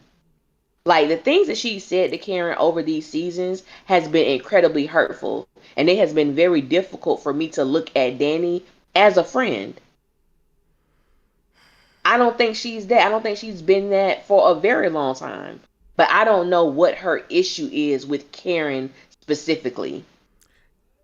I do think Yeah. it's something to explore because I'm like, it's something about Karen, whatever it is, that rubs Danny the wrong way. Whatever it is. And I'm like, we're in the seventh season. We need to unpack that. We What do. is it? We need answers. I get it. You jealous of her, but why in the hell are you jealous of her? I can pinpoint exactly why I feel like Fatima is jealous of Karen. The same way that I could pinpoint at the time where I felt like Karen was most jealous of Fatima, which I don't think is now. It was before. I knew exactly why she was jealous. I do not know why Danny takes so much issue with Karen. And I think that those moments that you speak of, rightfully so, rubbed me the wrong way. But because I realized how broken of a person Danny was, I felt like I have been giving her passes this entire time. Of like, oh, how can she actually love her friends when she don't love herself? How can she do this when she don't see this? And now I'm out of passes. A bitch is out. The ticket book is dry. Now all I got is hands and feet. That's all I got, Daniela. Which one you want first?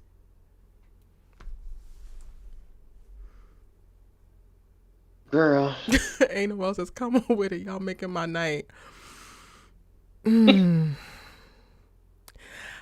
Okay, so like part of this, because I always want to speak to this, and I think that this is the uniqueness that is my platform, which I try to remind myself of, especially in a sea of like new commentators popping up all the time. I try to relate as much as possible to real life, and that's what really grounds me in my journey as a filmmaker, whether it's like a director, screenwriter, whatever. I am very much so grounded in real life. Daniela excites so much anger in me because I can go back to moments of being triggered when you realize that girls that you called your friend, girls that you called your sister were really not your sister, and how that felt. And I have a very visceral reaction to it.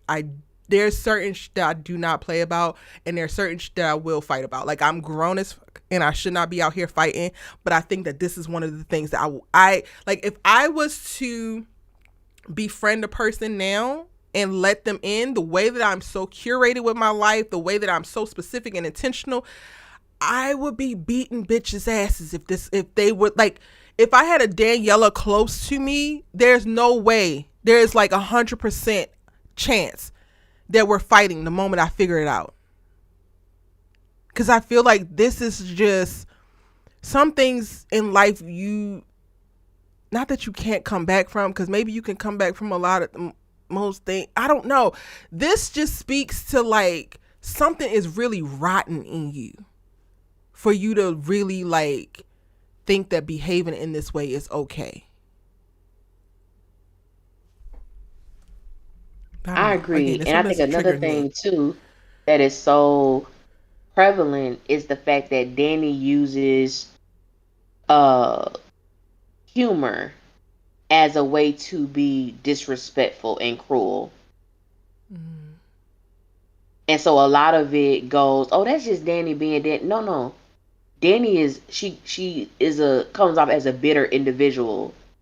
And because she refuses to deal with her stuff, the people that's closest to her, and for whatever reason, Karen specifically, deals with a lot of her BS. I remember that scene at the bank where Karen was explaining when Zach like grabbed her, or Zach did something physically to her, and Karen and Danny was like, oh, so now Zach beating you too. And I was like, shut up. Mm-hmm. Like, how dare you? How dare you? And it's been so many times like Danny has said things, I guess, to discredit what Karen may have said, or discredit or downplay her experience. But it's like, but when it comes to you, you want everyone to be around to show or act Yeah. like they care. Or even when they do, you still push them away. So it really doesn't matter. Yeah. But it's just, I, mm, Without the full context, I'm literally sitting here trying to unpack what is it about Karen, and the only thing that I'm coming up with is that she's the only like true competition. do you really not actually see Sabrina as something? You know what I'm saying? Like, she's just like my quirky, always happy, wants the A best for great me point. friend. Andi has all of this money, but she's shallow as she's not of substance. Karen has a little bit of both on top of her own personality and her own platform to stand on. And then Zach, if there is the underlying thing of like, oh, I actually wanted Zach, but I gave him to you because you're skinny and I internalized certain things. So I just kind of like passed him off, but I probably wanted him. I'm thinking like Karen is the only one that like really has a little bit of something to her that elicits this level of jealousy.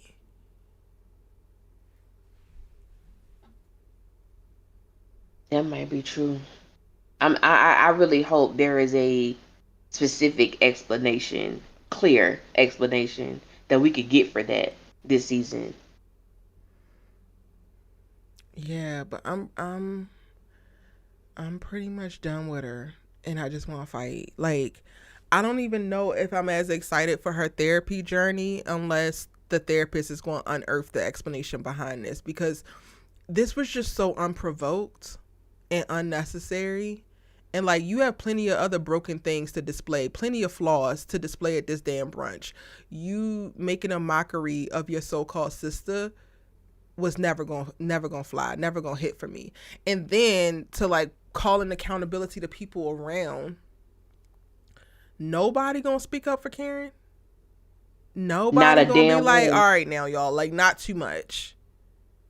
Not to destroy the moment or anything, but also like not too much, because that's my girl. Like, that's my friend you talking about. Like, to be clear, I'm the type of friend, Allie, if we're on the phone and you decide to go in on yourself, I'm gonna listen to let you get your feelings out and vent and do what you gotta do. But then there's a certain point I'm like, all right, that's my friend you're talking about. And I'm talking to you about you. Like, that's me. Right. I am known for it, actually. So you think I'm gonna sit across from some heifer, kick head, and I'm just gonna let it ride?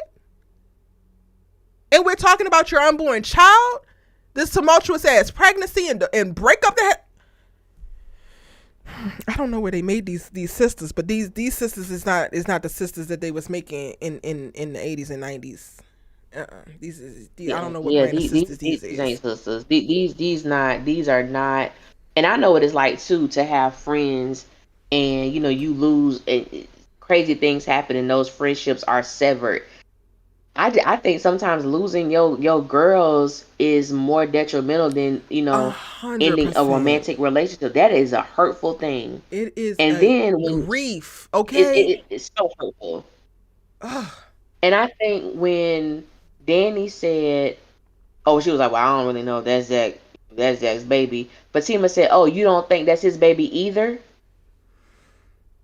I said, "See, Andy didn't say nothing. Sabrina didn't say nothing. You don't think that's his baby either," meaning me and you are on the same page. There Mm-hmm. is no way in hell I'm finna sit up with someone who I know my friend don't rock with, and my friend is gonna be the topic of discussion. Even if Period. I You believe want to that, have even if I Zach two think that babies? Zach is not the Fine. daddy, I'm not talking about that shit with you. Period. So that's honestly like why I'm saying I gave Fatima more credit than I gave her when I was predicting what was going down. Because one, she didn't start the conversation and she kind of got led into it and just went with her feelings, and she's human too. So, okay, girl, okay, cool. They opened the door, all your ass did was walk in. And then even with that, I feel like there's more that she could have said based off of her feelings that she didn't say. And not that I think that she was on Karen's side at all, because clearly you feel the way. And honestly, I don't even believe that Fatima believes that. I don't believe that Fatima believes that this is not Zach's kid. I think that Fatima is hurt that it's Zach's kid, and she's lashing out about it. But again, that's some that her therapist is going to have to work out. The issue at hand at this damn brunch is the fact that this conversation was able to ride in the way that it did, and not one person took a second to take stock or accountability for the friend that was missing at the table. But you so-called care about her. Andi, you supposed to be Karen's best friend in the world. What are you doing?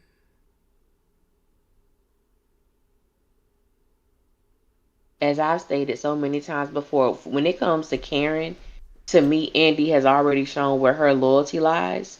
And to me, her loyalty is with Fatima. I don't even expect, sadly, I don't even expect Andy to stand up for Karen in any way, which is sad. Yeah. Danny, I don't expect her to stand up for Karen in any way. And I know Sabrina was going through her own little thing at the moment, but it's like you are Karen's only voice. Yeah. You're her voice. You can't afford to be in La La Land when you sit with these three helpers over here. Mm-hmm. You can't afford it. Because that was some. Thankfully, Karen did not hear anything that was being said. But to me, right there, and I hope the writers just don't drop this as if this didn't happen. That solidified to me, y'all are not Karen's friends. Yeah. I've already thought it, but this solidified. So it's like I have to. How am I gonna go through this with them in her face talking and y'all ain't this girlfriend?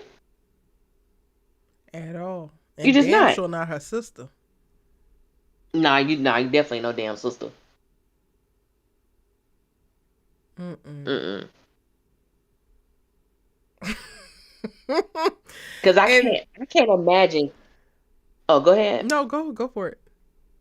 No, I'm just I can't even imagine Karen talking to anybody about her friends. I can't see her talking to Jasmine. Yep. I can't see her talk. What if she talked to Jasmine about Andy? What if she talked to old Snow White Bunny about Sabrina? What if she talked to Mindy about Dan? I can't even see I her can't see her doing doing it. something like that. Nope. This Nope. is like she told Aaron when that whole thing was going on with Gary and Andy. She said, "I don't play about my friends. I'm letting you know now. I don't play about my friends. They don't have that same energy with her." At all. And I was looking at comments on some videos earlier today, and I still get every now and again, not as much as I used to, but every now and again, Karen is just so mean to her friends and she just talks to people crazy. Um, this episode, I know it's hard for you to make a leap and connect the dots if she ain't laid out for you plain Jane. But for me, this episode confirms that Karen is the type of friend that gives a lot, so you get a lot, so there's a higher expectation. She talks to you like real because she's carrying it real all the time. You bitches are frauds, which is why it feels unsettling for a friend to look you in your face and say, he don't love you. He don't want you. He is abusing you. We've been down this road before. We're not going back down this road. I'm not going to let you. I'm going to sleep right next to you in this bed to make sure that this man don't be here. That's not a nagging ass friend. That's not a friend who don't care about you. That's somebody who is really with you in the trenches. But too many of y'all living y'all's lives on social media, so y'all don't know what a real fucking friend is. Y'all think that a real friend is this brunch and this goofy ass conversation, this gossipy ass conversation. But a real friend is that gets in the bed with you to make sure that the goofy ass man that you can't seem to let go, who wants to abuse you, don't come and lay next to you. These bitches are not on Karen's level. And I'm going to keep hearing it, but I'm going to keep saying it. I don't want to hear about what I got to say about Karen, because every single thing that I say about her, every moment that I take a stand in support of this character, she proves me right. And these other hoes prove y'all wrong. These other hoes have y'all on the wrong side of history. These other hoes have y'all looking stupid out here in these streets while you out here advocating for them being disloyal bitches. But I'm going to go ahead and I'm going to keep it cute because I done already calmed down.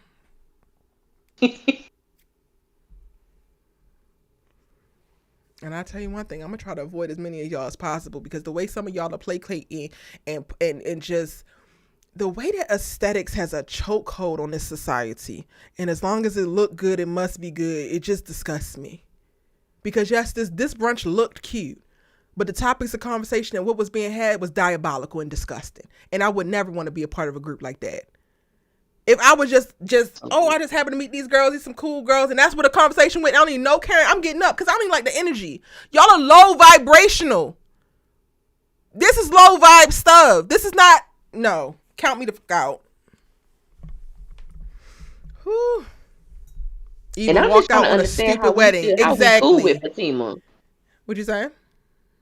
How we cool with Fatima when the last thing that we know, she walked in y'all friend's house threatening her, and y'all were there.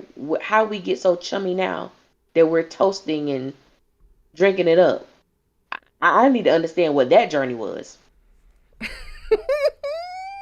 Because none of this is making sense to me. Because I would still have heat for Fatima if I was a friend. Well, that's the thing. If I was a friend of Karen, ain't no way I'm finna sit and break bread with you.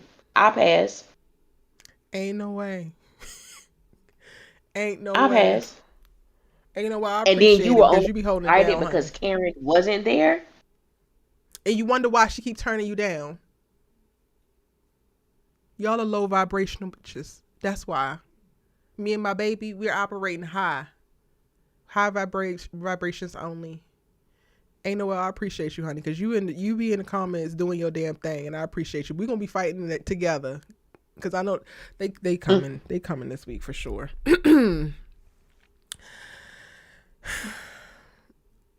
Allie, are we done with the brunch? I feel like there's no. I want to say They more can about all. Andy, but I don't. I feel like I've already said so much about Andy that at this point I would really be beating a dead horse. They can all kiss my ass. I'm done with them. I'm just done with them. I was so upset, like watching that scene. Like I knew it was coming, Mm-hmm. but when we got there, I was just like, they really doing this. They really like it's. It was so shocking to watch it actually play out. Like this is really happening. This is not okay. This was not the trailer. Just okay. And what added insult to injury is that they were leading it. It was not Fatima who initiated it. That part to me, I think, is the nail in the coffin. Andy, you more Correct. worried about being cute and getting drunk and laughing. And this is my last message behind this damn brunch. You hosts with the aesthetics need to stop worrying about what it looks like because y'all are busy playing friends instead of actually being friends. So when get real and you alone, you wonder why you fucking alone because you were always playing at friends and was never really developing real friendships. Sitting up and kikiing about another bitch is not something that you develop a real friendship around. Getting to the bottom of your being vulnerable and open enough to talk about your and share your life with somebody, that is real friendship. I know that you got the gun toting Fatima in your back pocket because she your damn assistant. But the moment that you also stop being useful to her and Zach decides that he don't want her to work, good luck with your friend. And then also Fatima, Andy is a cute homegirl that matches your fly. What does she bring to y'all's friendship? Yeah, I'm waiting. Like, I'm done. I'm done with this fucking brunch. Not a thing, child. And What shout out what to what you, up? Mel, because I'm definitely gonna need that $50 that I done cussed all up and through.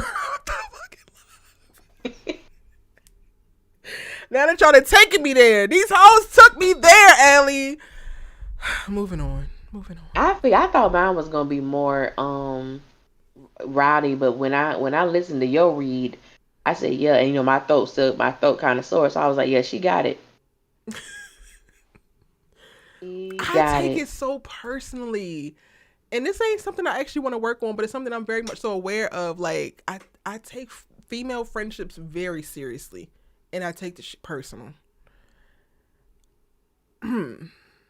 What else we got? Too, and like Oh, sorry. most of my friendships, like how you get on Facebook and they tell you like your friend anniversary, and Mm-hmm. one of my homegirls, it was like, hope you guys enjoyed 17 years of friendship, and I was like 17. I said actually, we've been friends for like 24 years. Mm-hmm. I'm like, that's crazy to say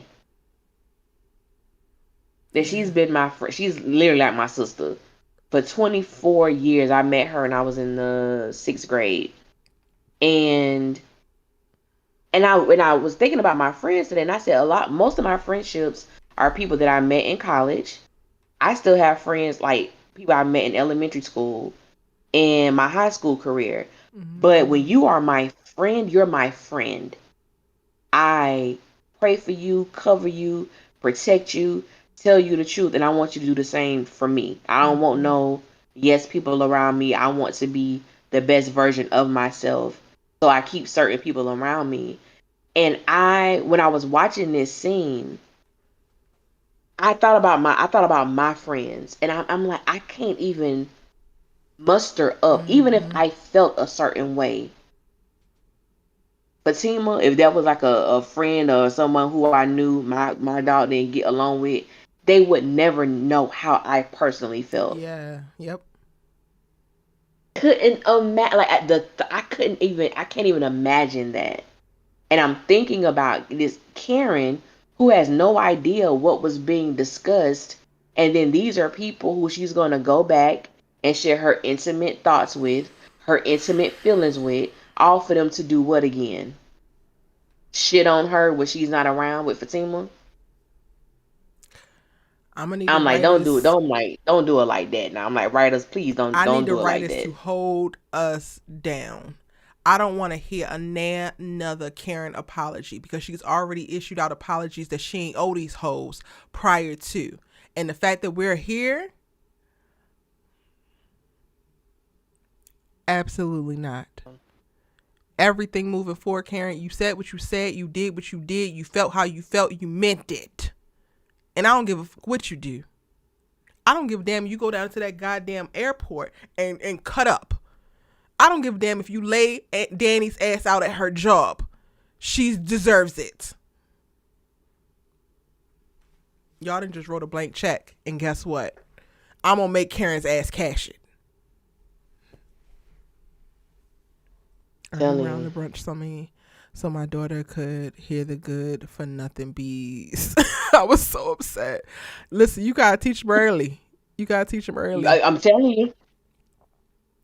PB Law says I was arguing with folks all morning on Twitter about the fact that ANDI isn't loyal to Karen. These Fatima fans really think she's more loyal to her than Fatima.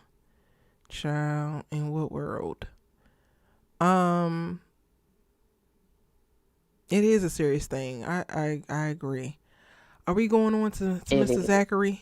Because he saved this section of the episode for me. Because at this point I'm already hot ready to cut the whole damn thing off. He did.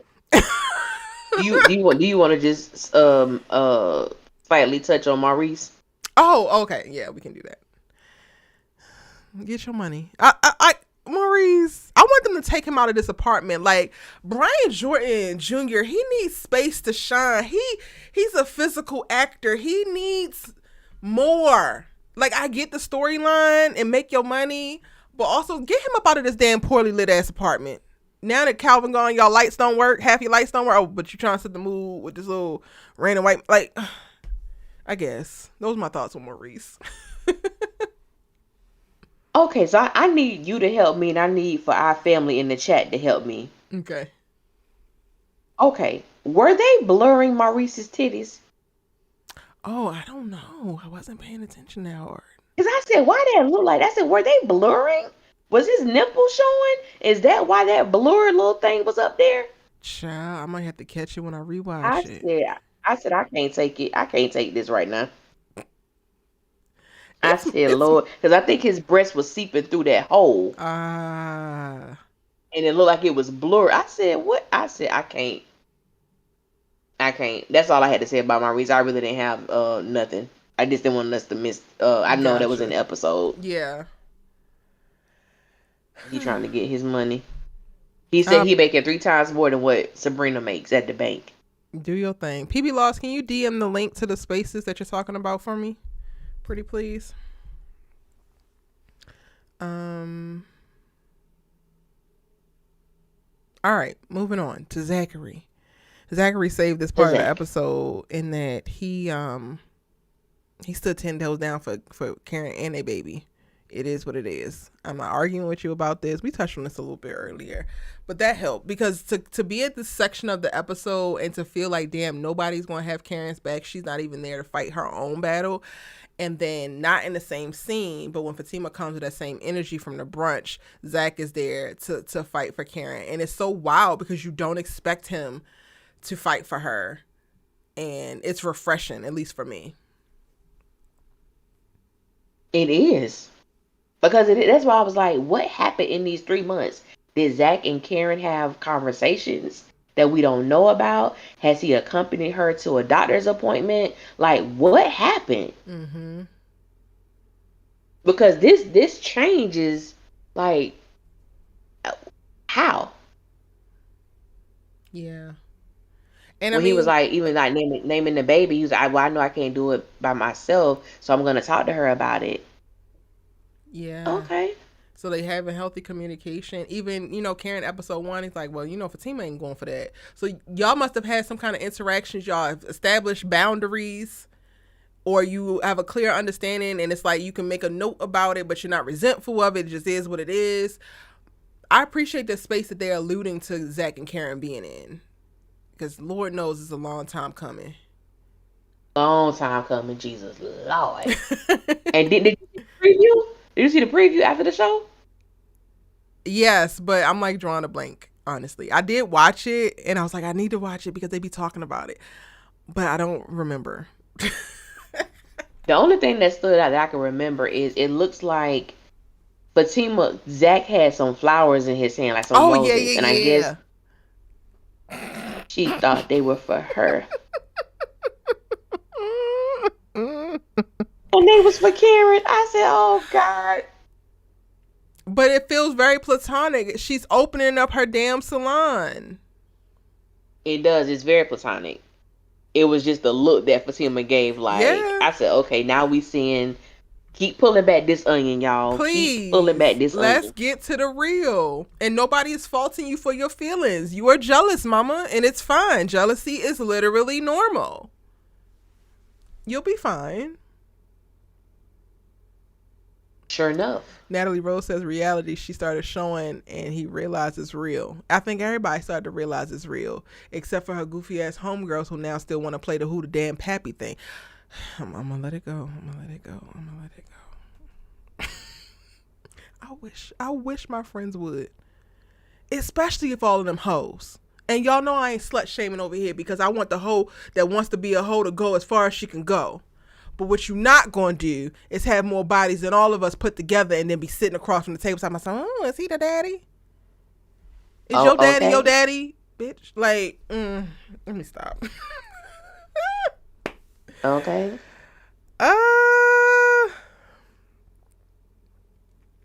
Money Green Tay says now we seeing jealousy. Y'all should have been seeing it before because your good sis has been telling you that it's there, but instead of actually seeing it for what it is, y'all been ethering my ass. But I'm glad that the people who are now waking up to see it. Jazz says I got from the writers' spaces tonight that Zach responding this way about the baby is build up of a letdown because it will end up not being his. That's what you got, Jazz? I mean, y'all be having wishful thinking. PB Laws, you can DM it to me on IG, the link, or Twitter. Yeah. If you take it that way, I'm gonna listen to it for myself and see.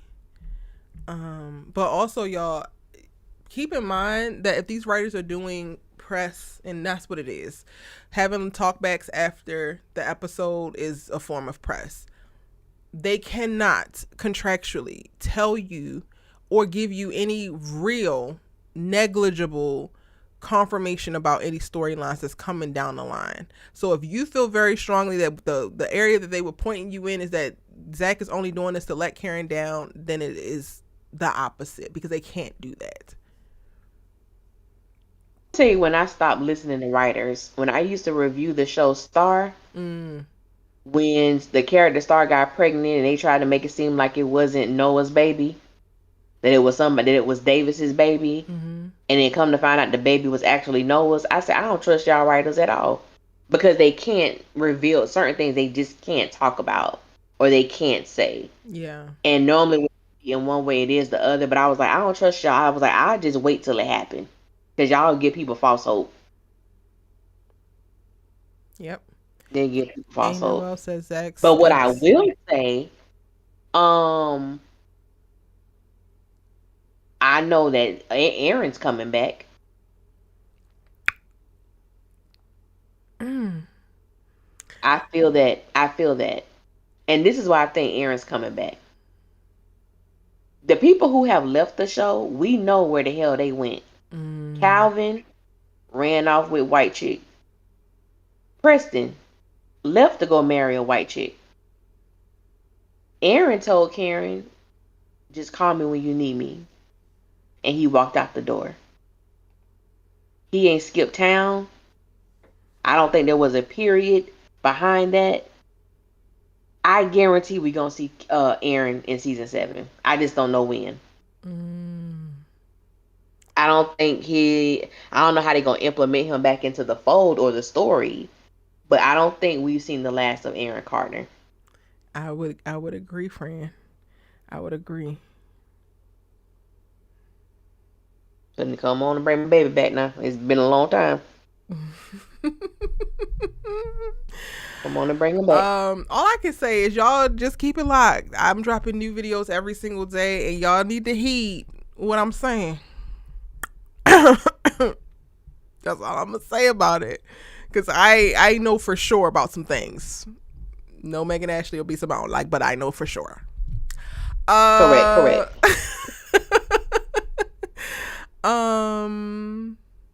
Is that it? Is that everything for the episode?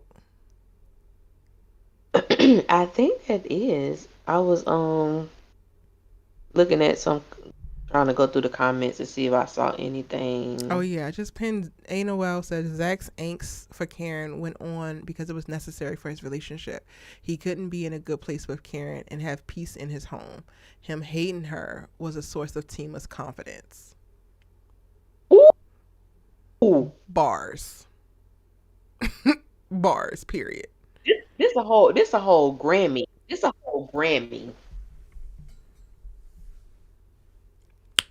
That's true. That's real. Points were made. Mel, I cannot, like, I am honestly towing the line of trying to be very responsible, because I take this seriously too. Like, I don't want to spoil things for y'all. So there's certain things that I know and I can't reveal how I know. And also I want you to go along the journey of getting to that place. So I prefer publicly to stay in a speculative place and like, this is what I think. But I will say, take heed to some of the things that I think. Now, maybe some of the members, if y'all want some of the spoilers, maybe I'll drop those in the close friends because you want the spoilers. But I'm not going to readily spoil certain things for you. You can DM me, PB Laws. My DMs are open. I believe. I don't think I closed them. If not, send it to Instagram. I know that those are open because people DM me all the damn time over there. Yes, I got you, A. Noel. I'm not going to readily come forward with spoilers and confirm anything well before, because it just ruins the journey. And I'm a big a fan of the journey. Low key, I'm kind of pissed that one thing has been spoiled for me in reference to information that I do know. But actually it's two things now. But I'm fine with it because it's fine. It's fine. But like, for example, I struggled with Power Book 2 Ghost last season with the leaks. Like, I was so like just taken out of it and so dismotivated to watch the final 2 episodes after it leaked and everybody was talking, because I am like in it with y'all. Like, yes, Ellie and I create content, but we're audience members first. So yeah. Anything else from the episode that we missed, y'all? Oh, Gary and the FBI it was the ending with Hudson. I'm like, not y'all. Listen here. Tyler Perry is going to always find a subservient role for a white.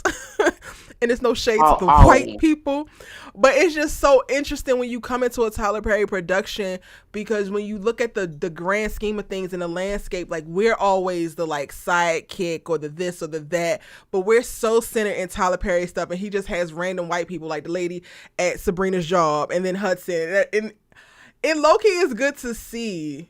So I just had like that random thought. Like, shout out to Hudson. Shout out to the little hating ass girl at the bank minding Sabrina's business, even though Sabrina closed the door if you want to have a personal conversation, because clearly you got ops at work.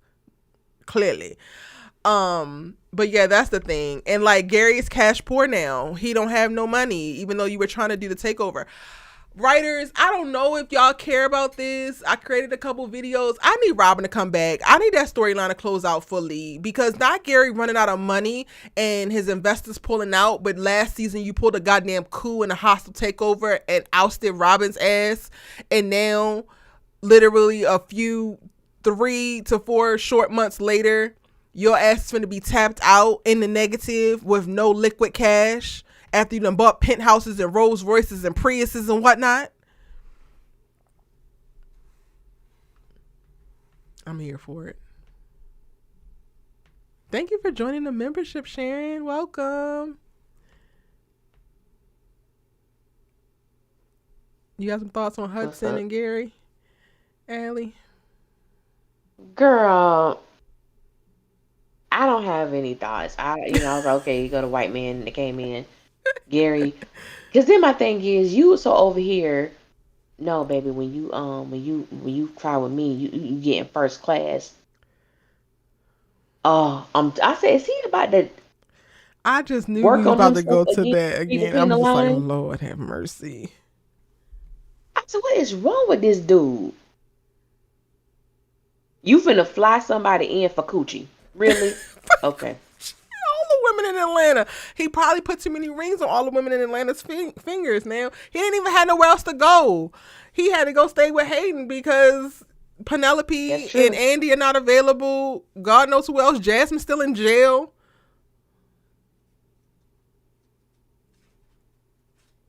That is true.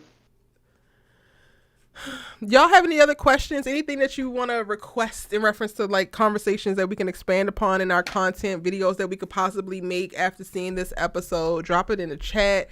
Any last thoughts about the episode or what we talked about tonight? Shout out to y'all being here live. Give this video a like. We had tons of people in here tonight, so shout out to y'all for showing up. Yes.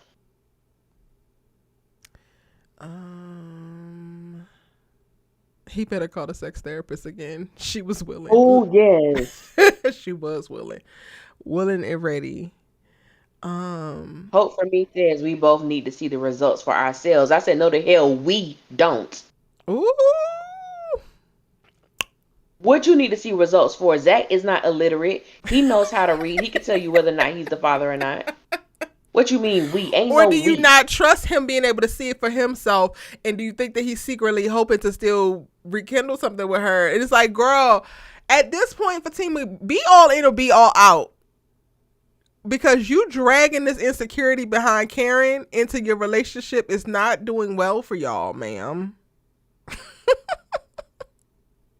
I'm telling you, thank you, Hope, for me, because I forgot about that. Yeah, when she said that, we need to see it for ourselves. I said, Trick, ain't no we. Ain't no we. Allie, it is what a you we. They mean, in a relationship. It is a he, though. It is a he. I'm just playing. Yeah, I'm just like, we need to see it for ourselves. I'm like, baby, you doing too much. You doing too much. Sit down on the sideline. He can go get the DNA test, whatever needs to be done. He don't need you there to watch over his shoulder. We need to see it for ourselves. Are you issuing out money for this baby? Oh, okay. Demetria, you're so right. We didn't talk about Rich and Sabrina, which we definitely have to talk about. But I just had a thought before I went to Rich and Sabrina. Forgot about that. Damn it. It was something about Zach. It might come back to me, but I don't remember now. Ooh, child. Rich and Sabrina. Baby, that's gonna be something. The pain that Miss Mama's gonna feel. Sabrina came back from brunch so damn drunk. Oh, she was lit. It's interesting because if y'all have been watching my videos, you know that they're going to still be together after this. And Rich takes her out for her birthday coming up, and a waiter asks her age, and I'm like, I thought that was going to be this thing that sparked her, but Sabrina seemingly popped up out of nowhere talking about babies and future and all of this, and I'm like, is this sparked because Calvin's gone? Did you see a future with Calvin? Like, girl, where is this? Like, I understand it, but also it just erupted out of you, and now you're just like, let's go practice, and you're making Rich uncomfortable, and Rich is trying to be mindful of your feelings, but I don't appreciate you just running out. That's giving goofy. What's your thoughts on it? I feel it was giving goofy too. It also made me feel like I knew that Sabrina was having thoughts about family and children. Made me think if Karen sparked this idea for her, and the fact that Karen is, in their eyes, a single mother, and maybe that's not the route that she wants to take. But it also seems like that her and Rich have never had this conversation. Mm-hmm. They've never talked about children. They've never. And the fact that she's just so gung ho, like, I need your sperm. I can't make a baby by myself. It's like, wait a minute. He don't even want kids. Y'all never had a conversation, Sabrina. So where is this coming from? It's stemming from somewhere. And the fact that she seems like it's urgent for her. I guess it's an urgent matter. When you've been with him for 3 months, you want to have his babies? This is the man you see being the father of your children? And not only do he not want to have kids, he don't want to get married. I said, what the hell? Come on Yeah, now. he don't believe in marriage anymore. And shout out to the men who want to, talk about men paying for previous men's mistakes and traumas in the lives of the women that they go on to date. Because Sabrina is very much so bearing the brunt of whatever the hell his ex-wife did. Or how he interpreted what she did. Because we don't know if Miss Mamas was wrong. Right. It was just so much to lay on her. But I thought that the scene was crafted expertly because she was drunk. And it couldn't register like how heavy what is happening. Like, he's revealing things that are going to change the trajectory of your relationship, but your ass is in cloud nine that you are not even registering it, which also again helped me backtrack and quantify her place at that actual brunch. Because if you're trying to go on your man and talking about kids and you can change his mind, yada, yada, yada, and he's telling you unequivocally that he don't want what you want and your ass is still in the stars, you are 100% in the stars when Danny is doing what Danny does.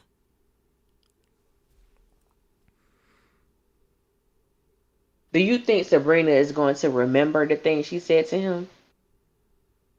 Yes. Or not specifically the things that she said. I think she's going to remember her intentions.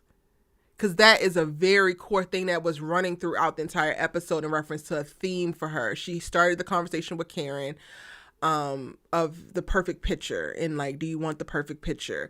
And it like kept going. Like, this conversation kept coming up with pretty much everybody that she interacted with except for Maurice. And I understand why it didn't happen for Maurice, because the circumstances that they were in, or, she walked in on, and then Maurice is a queer man, so it's already unconventional. So he can't identify with the normal, or at least heteronormal, American dream when it comes to family and kids and the Right. marriage. Chrissy says, you can't compromise on no marriage and no kids. Yeah. I'm just like, You can't. I'm watching Yeah, this you like, can't. Sabrina, I don't know where you go from here, Miss Mamas. But I'm loving the story because you can't compromise on that. Like, I want kids, you don't. It's not a lot of wiggle room. I want marriage and you don't. So now it's two things. Two very important tentpole things. Child. PB Law says, I feel like Rich is going to eventually come around. I don't know. Was he giving come around energy to you, Allie? Well, I can't say that he won't, and I can't say I don't. I didn't take it that he will, but what I will say is, I think that when he unpacks whatever happened with his marriage, I think that's Mm, what's the thing is. But then again, when it comes to children, he says he's never seen his life right. with kids. Like he's never seen it. So I do know that people can change their mind based on the love they may have for somebody. And that's still taking a risk too, because you can get pregnant and then there could be resentment. Mm-hmm. Um, so that's my only thing with him changing his mind about having a child with Sabrina or in general. But it's gonna be interesting. Now their journey is gonna be very interesting, Yeah. and I will say I'm really looking forward to it. Um, that's just the but like Chrissy said, and I've always stated this myself. There is no compromise in that. Yeah. No man, you don't want to get married. You don't want to have kids. That's hard to stay with Yeah. somebody who has a completely different trajectory of their life than you. And you also happen to be a non-confrontational person because your ass wants to run out versus, all right, well, let's go there. Here are my reasons. And granted, part of it could be because he Right. realized that she's drunk, so he don't want to have this conversation while she's drunk. But it didn't feel like that to me. It felt like he's avoidant. Yeah. Because I think he kind of made the same response Fatima made, like, this is too much or this is a lot, as he Mm. was leaving. A Noel says, I love it. The storyline is very interesting. A real adult situation. Yeah, it's given. This is why this Yes. is my number two. I'm excited to watch it unfold. I'm like bracing myself for impact for Sabrina because this is about to be some hurtful happening. But also, I need Sabrina to make sense of how she really feels about Rich. Because is he a man that's occupying this space and he has all the tools needed to get you to, kids that you ultimately want, but you're not fully in love with him? Like, I need you to unpack why this becomes this emergent thing right now. Is this a man that you actually even want to have kids with, or is this somebody who just has the parts and you're getting older? Like, I want to see all of it. Don't spare no expense when it comes to telling this story for us. Please write us. Please. Yeah, because it's too powerful of a storyline. Mm-hmm. Too powerful. Thank y'all. Thank you, Dimitri, I believe, is the one who brought that particular point back to our attention because we were about to go ahead and close out and miss it. And it was very much Yeah. so solid storytelling tonight. Yes. I enjoy seeing the carefree Sabrina, the drunk ass Sabrina, who Me don't have to too. worry about the damn bank, and if she going to jail now, she just has to worry about if all of her dreams that she has and her list for her life is going to get accomplished. I can rock with it. I'm Yeah. interested in just like blue sky and the complete future, not even just next week's episode, but like I'm interested in if we're going to see just conflict between Karen and the sisters, or is there going to be additional rifts that develop? So, like, if Sabrina is in a place where she is currently actually in the space where Danny and Andy are, but she wants to be where Karen is, then she's moving to be able to grow with Karen, right? And like thinking of something in the future, which to me would naturally create conflict or at least distance between the other half of the girls who are still just fucking on men and not thinking about the future, don't give a fuck about marriage, all of that. Just throwing it out there. Well, that's kind of how I felt. And then because she was the quiet one in the brunch, but when she was talking to Karen, when Karen asked her, excuse me, about helping her get a loan, and she told Karen that she would come over so that they could discuss her options. And when that scene happened, I was like, I said, because Sabrina seems to be very interested in kids, family, what this is supposed to look like as they get older. And the only friend that the only person in her life that can speak from that place is Karen. So it made me wonder if they were in fact going to create this dynamic shift with Karen and Sabrina and Danny and Andy. And I've always said, even though Sabrina didn't say nothing, I felt that there's always been this budding closeness with Sabrina and Karen. This just by mere passing conversations that has taken place. We haven't always seen it on camera, but the two of them are close with what they share with each other. They don't always share with the other women. Yep. So I'm like, maybe we're gonna see that. I'm not really sure, but I am interested. So am I. Y'all, give this live a like, pretty please. 135 of y'all in here right now. We are at 94 likes. Just look down real quick and see if you have pressed that like button. It goes a long way. And also drop your final thoughts. Anything that we missed, anything else that you want us to address. Yeah, she asked for dinner. She asked for the handcuffs. This is because clearly she getting plenty of sex with rich fine ass, and I can't blame her. Go for the gold, girl.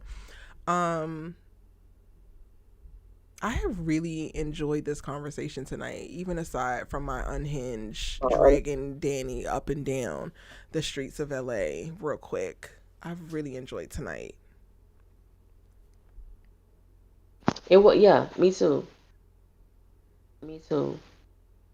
I think we're in a really good place with the writers, y'all. And while there's things like we talked about at the top of this episode that have been a little bit awkward, they're still trying to stick the landing. There are really, really, really great bones to this house that they are building. It is. I give them props for what I see where they're going, and then just the conversations that are taking place or that have to take place now. Because like we used to say that earlier, Zach and Fatima, they have to have a conversation. Mm-hmm. They have to. Like there are just certain things that have to be stated, Yeah. have to be said. Like even if Sabrina forgot anything she said to Rich, he knows. Yep. He's gonna have to have a conversation with her. So I'm loving these things where people are forced to have the difficult conversations. Yeah, because that's a lot of what life looks like very often. Yes. Well, I appreciate you, friend, for co-hosting another amazing episode of Our Sister's Keeper with me for this dynamic conversation. I'm excited for next week. Y'all can look out for our episode breakdowns and previews. Ellie and I we are ramping up and delivering tons of content. So there's new Sisters Conversations happening daily. Check out both channels if you haven't already subscribed to @AllieNickOfficial. Anything else you want to plug, Allie?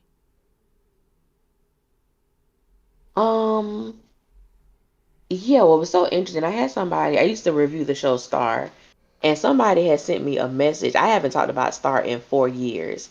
And they asked me like 6 questions. And it really got me excited again. 'Cause I said, I ain't talked about this show in a long time. And this what actually started my YouTube channel back in the day or whatever the case may be. So that's going to be a part of me like doing my whole nostalgia thing, going back to shows I used to watch and having like little reviews about them. I finally started doing my stuff for Moesha and A Different World and Living Single, like stuff like that. So you Girl, guys will Living start Single seeing has those been my drop, those videos drop. comfort. I'm sorry, Ellie, but Living Single, because it's 30-minute episodes, that has been like, because I've been doing a better job. I don't know if y'all noticed around here, but I've been doing a better job with the channel of just like committing in a way that just is just different and really giving my all and enjoying creating the content I'm creating. So I'm like at my computer, editing, recording, yada, yada, yada. But when I take a lunch break or when I need a break, I'll go and like make food and go watch an episode of Living Single. So I feel that. And I think that that's going to be a huge hit. Even like with Star, I never watched Star, but I started rewatching Empire at night. and I'm getting my whole life. Gotcha. I started rewatching Living Single, and I started rewatching Insecure because I came to the game late with Insecure. Oh. I think I didn't start watching it until season 3, Mm. and I binge watched it. So that was a few years ago, and I was like, I started rewatching some of the episodes last night. Gotcha. So be And I on the said, yeah, lookout. Allie taking us back down memory lane, honey. Over on her channel. Y'all, All the Queen's Men, if you don't know, is back tomorrow on BET Plus, or it's already back for some of y'all who are on the East Coast. I will be doing breakdowns for that. What you say, Allie? I didn't know. Thank you for saying it.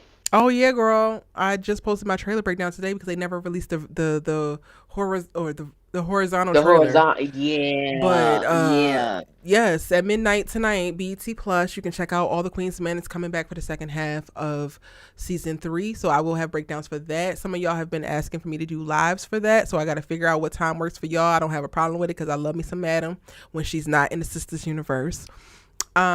So be on the lookout for that. And I am going to be uploading my Power Book 3 Raising Kanan breakdown. So I'm catching up to episode 5, and then episode 6 premieres on Friday. So if you are a Power watcher, be on the lookout because your good sis is coming with her thoughts and her breakdowns for that. I appreciate you guys so very much again for joining us live. I know it's late for the people on the East Coast, but y'all are here. Y'all hanging out in droves. There's still over 100 people up in this junk. I love that for us. I want y'all to have an amazing rest of your week. Again, look out for the videos. And when you come across the SISTAS videos, whether it's an episode breakdown or preview, if y'all could just give a like and drop a comment, it helps so much. Even if it's just a smiley face, it just helps with the engagement. It helps push our channels out there. And we appreciate all the support. Absolutely. Very grateful. Demetria, I don't know when Ruthless is coming back, but I'm trying to figure out if I want to talk about that heathen ass show because I do watch it. But I'll find out about it and maybe do a post about it. Anywho, thank y'all again. We're going to see you next week in another dope episode of Our Sisters Keeper. Shout out to the new writers. Keep it coming. And we're going to see you in our videos. Good night. Good night, y'all.